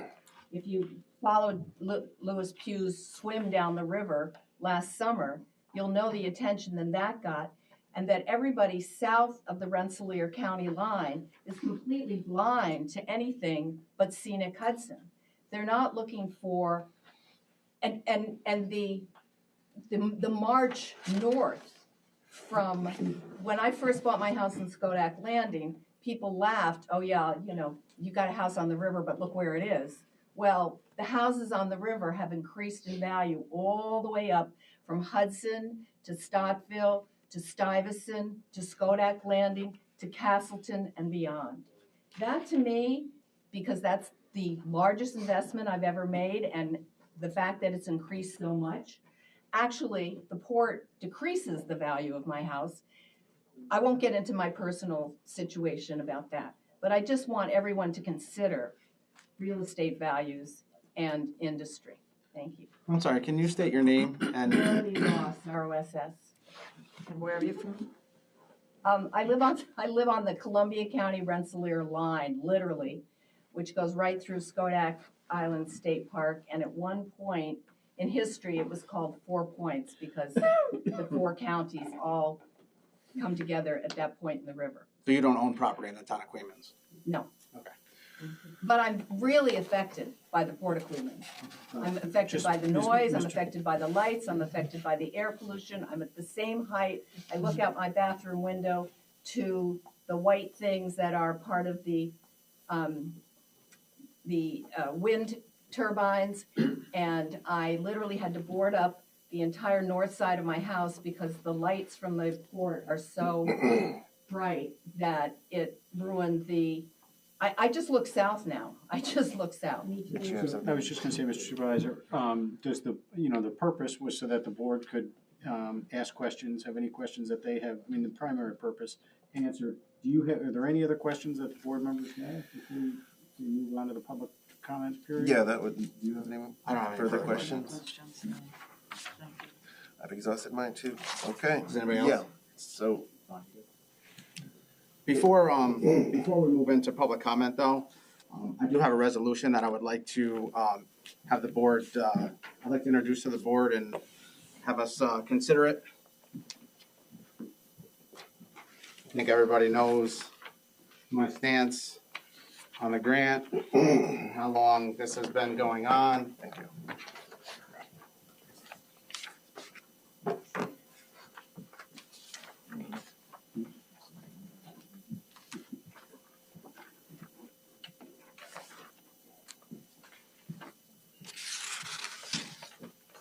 So I do think that this is a great opportunity for the town of Queens. I think we've had ample opportunity to think about it, to talk about it. We've certainly got a lot of information. I appreciate everybody that came down tonight to provide us with the information that was provided. And I'm just going to introduce this resolution going forward. Okay. I'm not putting resolutions on the floor tonight. I mean, Any board member? yeah, you don't have to, as a supervisor, you're not the only one that does resolutions. I'm pretty sure you have to second it. Oh, I know. Oh, I know. You think after this meeting, just one meeting out of 15 months, that you have enough information to make it accurate? So you got to remember, Mr. Stott, I was on the board I remember. when this grant was applied for and was granted. Yeah. So, and Ms. Bruno was as well. So Also, you realize it took us 4 months to choose an engineer. This is generational, so I think we should, out of respect for the town of Queens, have a discussion. we've had a number of discussions. Yeah. So can I proceed with the resolution, or do you want me to make a motion to proceed with the resolution? I don't feel a resolution is ripe at the Okay, time. well, I'm gonna proceed. I, Councilmember Schmidt, offer the following resolution and move its adoption. Whereas the town of Queens in 2023 applied for and was awarded a $17 million Track C Fast New York grant for electrical infrastructure upgrades to support the growth of our local economy. And whereas this award supports an $83.8 million project that will make Queens a key player in New York State's growing clean tech and renewable energy manufacturing sectors. And whereas this project will address power constraints that are limiting economic growth in Queens while benefiting our small businesses and residents by improving overall grid reliability.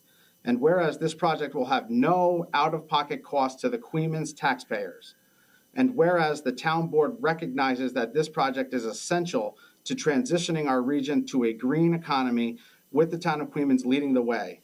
And whereas the town board recognizes and acknowledges that this project is in furtherance of and consistent with the town's comprehensive master plan. And whereas the town board and representatives from the Advanced Albany County Alliance Local Development Corporation, Alliance, have discussed this grant and project on numerous occasions, as well as the limitations that the town possesses with regards to administering a grant of this size, given its limited resources and expertise in such matters, as well as the benefits that would be realized by both the town, the project, and the Alliance should the town authorize the Alliance to administer the grant on behalf of and for the benefit of the town of Queens. And whereas the town board recognizes that the Alliance, as the lead economic development organization for Albany County, has the capacity and expertise needed to implement a grant of this nature, and has extensive grant and financial management experience and a track record of working with utilities to facilitate power infrastructure improvements of this kind. Now therefore be it resolved that the town board of the town of Queens does hereby request that Empire State Development assign implementation and administration of this grant, ESD project number 137,585, to the Advanced Albany County Alliance Local Development Corporation on behalf of and for the benefit of the town of Queens. And be it further resolved that the town board of the town of Queens hereby authorizes and directs the town supervisor, or in his absence, the deputy town supervisor, to execute any and all agreements and documents necessary to assign implementation and administration of grant, ESD project number 137,585, from the town of Queens to Advanced Albany County Alliance Local Development Corporation, and to effectuate the purpose of this resolution in a timely manner. One second. For discussion. Discussion? Yeah. Is it okay for discussion if I read something? Is that okay? Is there a time limit on it? Well, before we get into that, did you have a look at this resolution? I've just read it right now. What's your legal opinion on it?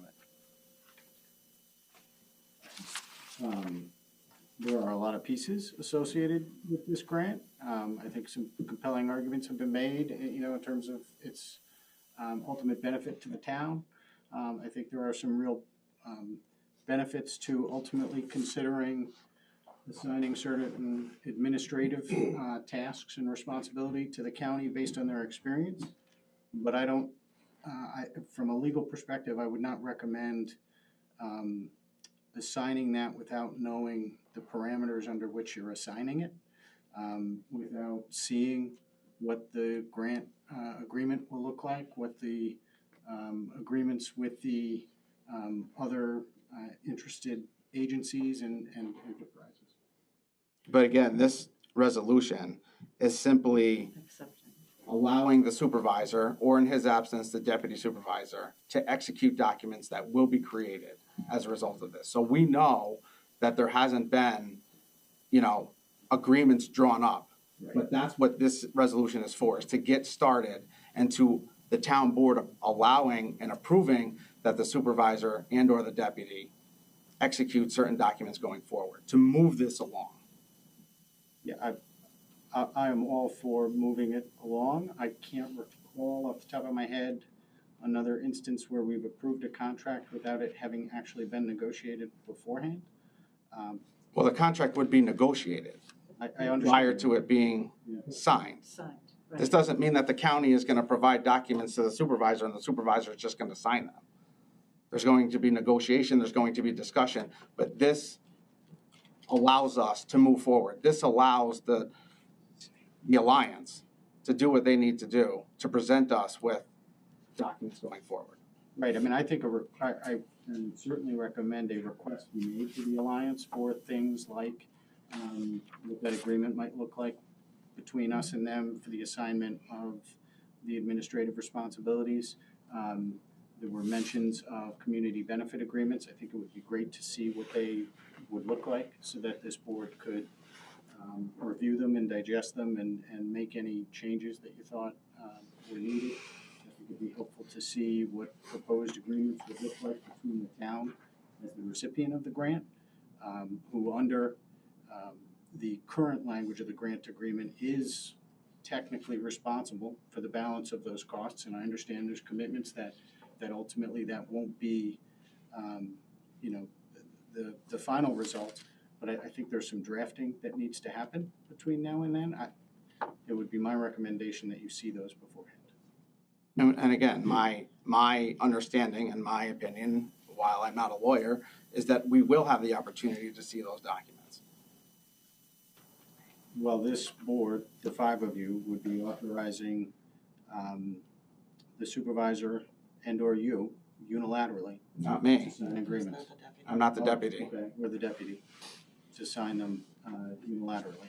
Again, this is not something I was aware would be presented tonight, but I would generally recommend the board have before it contracts that are being considered before it authorizes someone to sign them. We've had extensive discussions,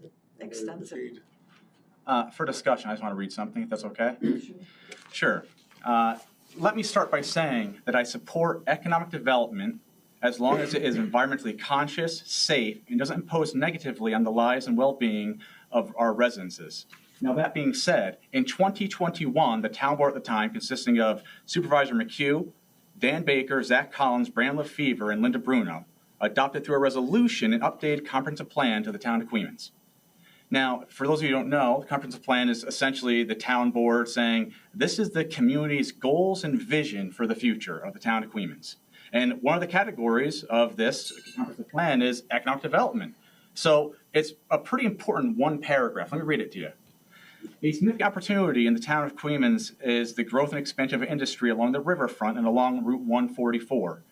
The growth of the Port of Queens, the Queens Industrial Park, Lafarge North America, and the development of additional industrial parks along New York State Route 144 create numerous opportunities in employment for support for the local economy and the school system. While this growth provides many opportunities to the community, it comes with challenges, including the balance of residential, commercial, and industrial growth and protecting the health and safety of residents and the environment. The environmental impacts of industrial growth should be considered to ensure the best quality of life for all members of the community. To ensure a balance, industry or industrial development should be directed to existing industrial areas and maintain a substantial buffer from residential areas to maintain the character of existing neighborhoods.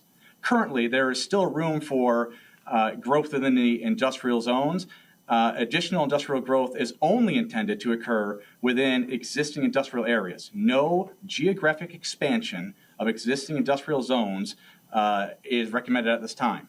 Now, really, there's two parts to this if you've been listening. There's two parts. One, stating the importance of industry for jobs, tax revenue, the school district, and the other part warning of the dangers of such industrialization and growth, specifically harping on the fact that industry should not expand outside of pre-existing zones, and it mentions it several times. Furthermore, to add to the protection of residential agricultural spaces from industry, the 2 years after the comp plan was written, so 2022, 2023, the previous town board of Mr. McHugh, Lefevre, Toutey, Bruno, and Schmidt had all been adamant about this protection, proclaiming over and over to residents and to anyone who had concerns regarding the actions of industry in our town that they, the town board, were here to protect the people and from any industrial creep and to keep a balance between residences and industry. So you would. How's that been violated? What's that? How's that been We'll violated? get to it. And what are you reading? I'm just reading something. What are you reading? I'm reading something. It's my discussion. Okay, but I can't read it. No, you can, but I'm just curious as to where you got the information that you're reading from. I got you referenced my name. Yes. So I'm just wondering. Were you on the town board the last 2 years? I was. Okay, that's what I just said. Okay, so where are you getting the information from? It's public record. You were on the town board the last 2 years. That's what I just said. See, I understand. Let me finish, and if you have questions, I can answer them. Okay? Yeah. 2 years after the adoption, okay? So you would think that between these two town boards, one creating an updated comp plan and the other swearing to uphold it, that the town would be secure in its ability to not only allow industry outside of industrial zones and just to keep us all safe, but 2 years after the comp plan, so this is May 24th, 2023, I get a phone call from then Supervisor McHugh in which he explains a situation that he had been made aware of. He stated that in this conversation, Tenike Powell, Wholesome, and General Electric are planning to use 30 acres of Powell's agricultural land in order to build a wind turbine manufacturing facility. We both agreed in that phone call that that would violate the town's comprehensive plan. He created then a local law, essentially making it so that if you own two parcels, residential and industrial, you can't essentially turn that industrial into agricultural. And I was proud of George. I thought that was a great thing by him. Now, June 13th, we get to what we're talking about tonight. June 13th, just a few weeks later after that phone call, Mr. McHugh sends a completed application for the $17 million grant for the Port of Queens. As I read Mr. McHugh's answers, and I talked about those tonight, the application's questions, it became very apparent that what he told me he was trying to prevent on May 24th, he was actually supporting just a couple weeks later. And again, I talked about how he said it's necessary for offshore wind and how it says we have, quote, we have the right to use the acreage of Mr. Powell, which is residential agricultural land. So while you tell me that this isn't for offshore wind, I find that hard to believe, or at least in the inception of this project, it was.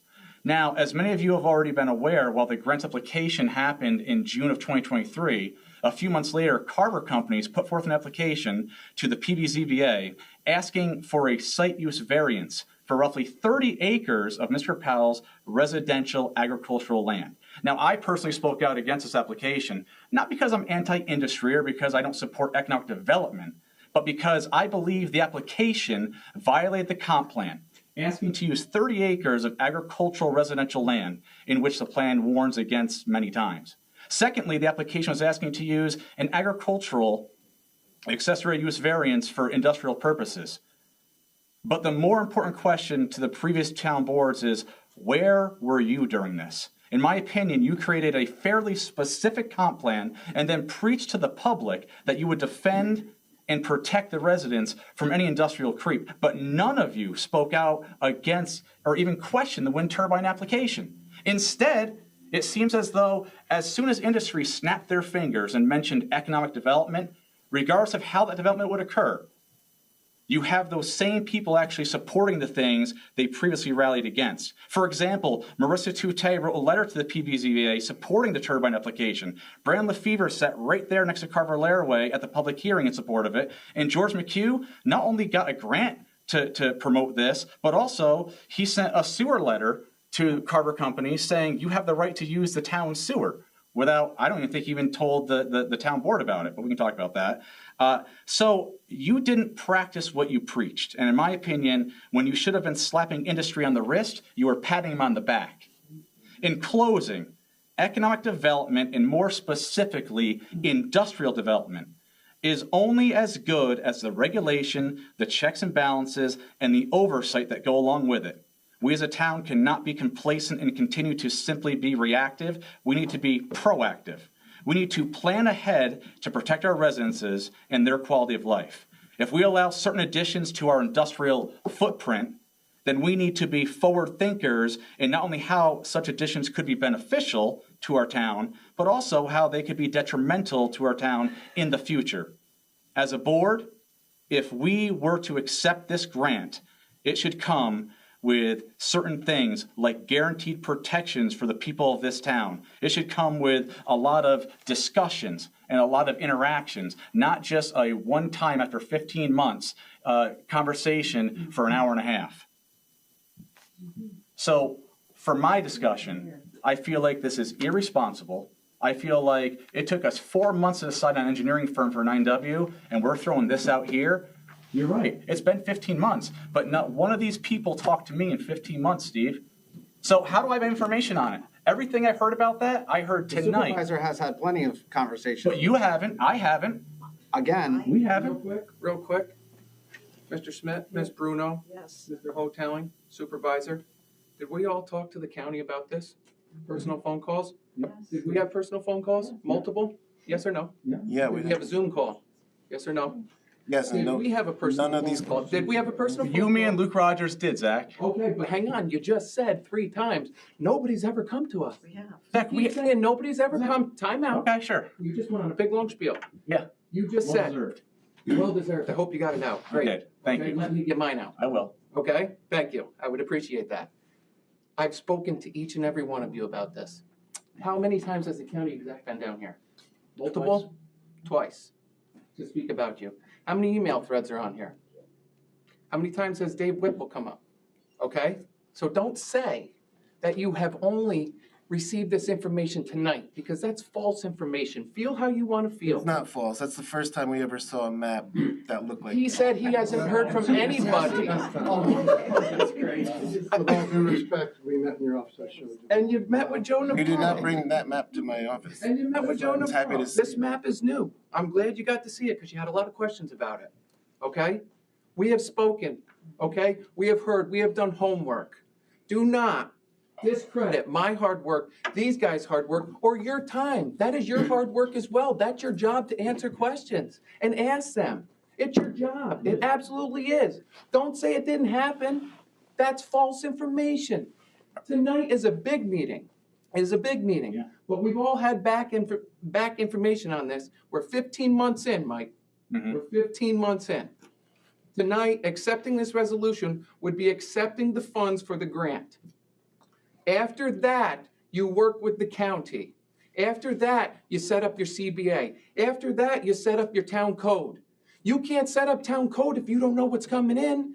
Great, you need to be aware of that. You need to be mindful of that. You're being a good steward. I totally get that. You can't set up code if you don't know what's coming in. So then you have to do your job and you keep on everything and you listen to what's coming in. You say, hey, a microchip plant's coming in. We're gonna need some town code on that.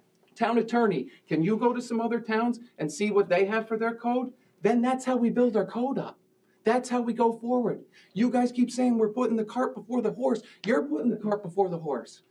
It's gonna be a more important job that you're sitting in here in these seats and who's ever gonna be here in the next 5 years of who's going to be making these decisions. But you're not gonna be making any decisions if you don't accept this. You're not gonna be, and they're important. They're environmental decisions. They're community decisions. Community benefit agreements. We don't know what they are if we don't know who's coming in. But nobody's coming in if we don't have the power. We're talking in circles. Great, you make great points, and I agree with you. I totally do, I get it. But we're accepting a $17 million grant here so we can work as a community and decide what we want that $17 million to go to within the power.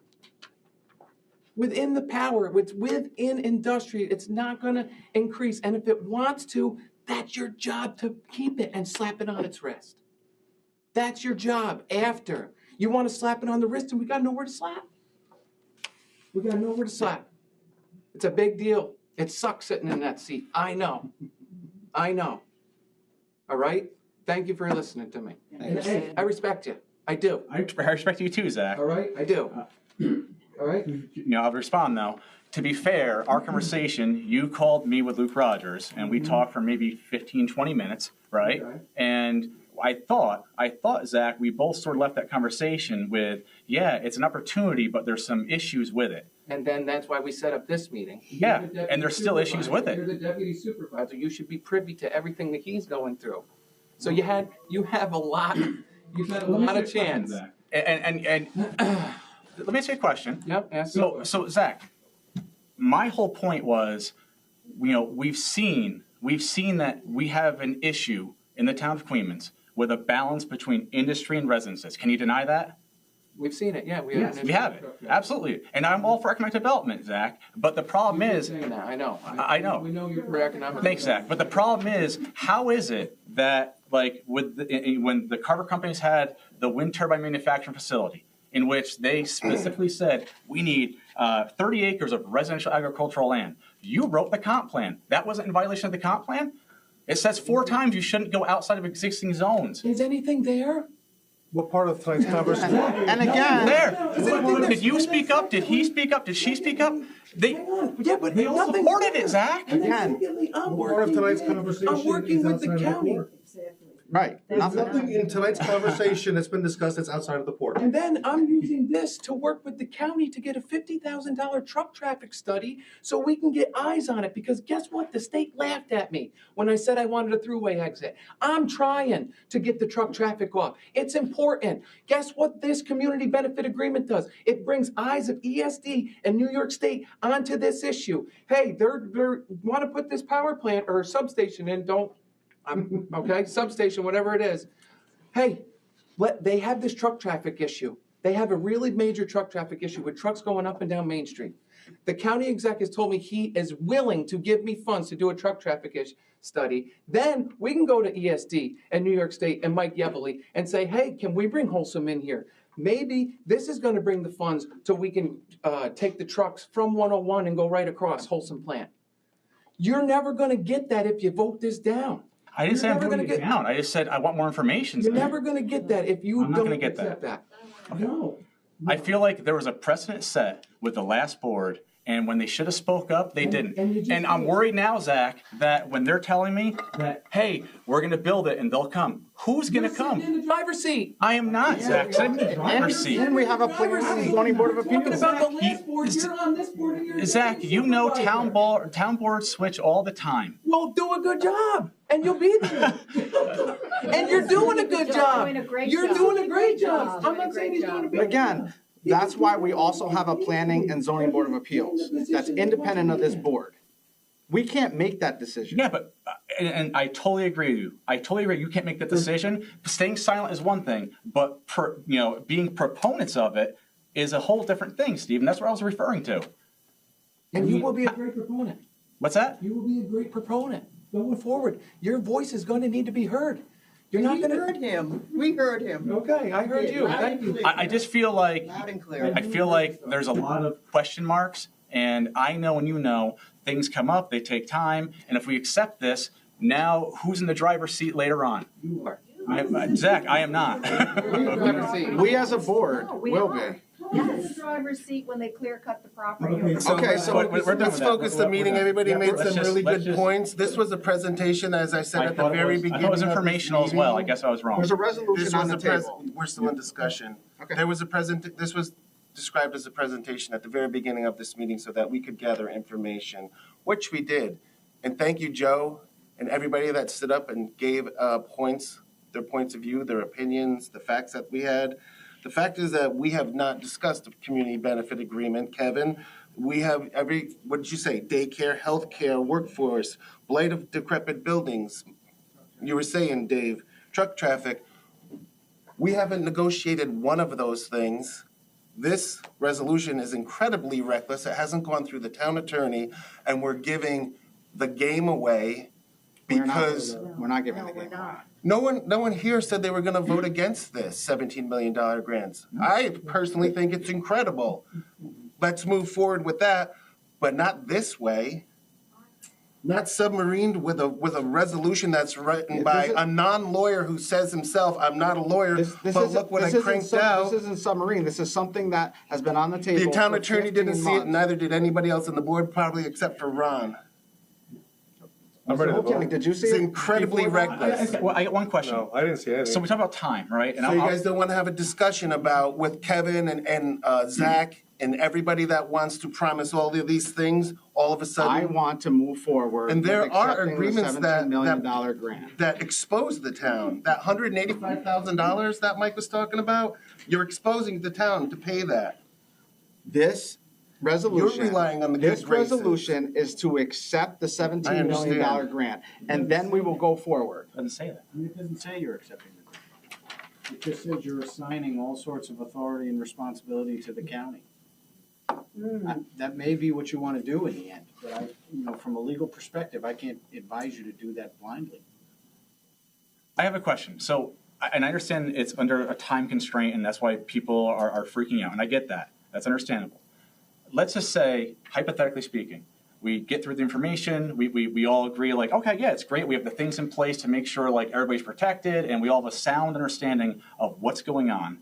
How long, Mr. Riley, how long would it take for the town of Queens to accept a grant? Like, is it just a resolution like this, and then that beats the 2-year time mark? It's not like it's tomorrow, it's several months away. Like, it doesn't take much time, it just takes a resolution like they have here, and that would accept the grant for the town. It's my understanding, and I think really ultimately the determination is made by ESD. They think they've taken certain steps with state agencies beginning their processes. As I heard them today, if we had the agreements in place, that would be considered sort of acceptance or completion of the grant for the purposes of satisfying that 2-year requirement. I think everybody understands that the actual payment out of the grant will take years. But us accepting the grant is pretty quick. To get the ball rolling, accept the grant, and cut off any deadline. It's not going to take several months. I personally, listen, I support the grant. I want the grant, but I don't want to do it hastily. I don't want to do it without everything known and everything, all the, I's dotted and T's crossed. There's always going to be unknowns. I agree. I know, and you respect me, I know. But you have to listen. First of all, if everybody's saying that they're going to vote for it, what is the harm of waiting and having an actual resolution prepared by our town attorney? Why don't you take Town attorney says to work with ESD. Yeah. Let's take a We're vote. still in discussion. Okay. To work with ESD and Albany County Alliance to actually hammer out these details. Your council is telling you this is a bad idea, and you're exposing the town and being incredibly reckless. I'm not. And if you feel like that's what you need to, We're not being reckless, absolutely. then have a vote. All in favor? Aye. Aye. Opposed? Nay. Motion carries. What did you just vote for? Voted to accept that $17 million grant. You actually did not. You voted against our town attorney's advice. Yes, we did. Why are we paying an attorney? Are there any further public comments? If so, step up to the lectern. Yes. I think this was a reckless vote.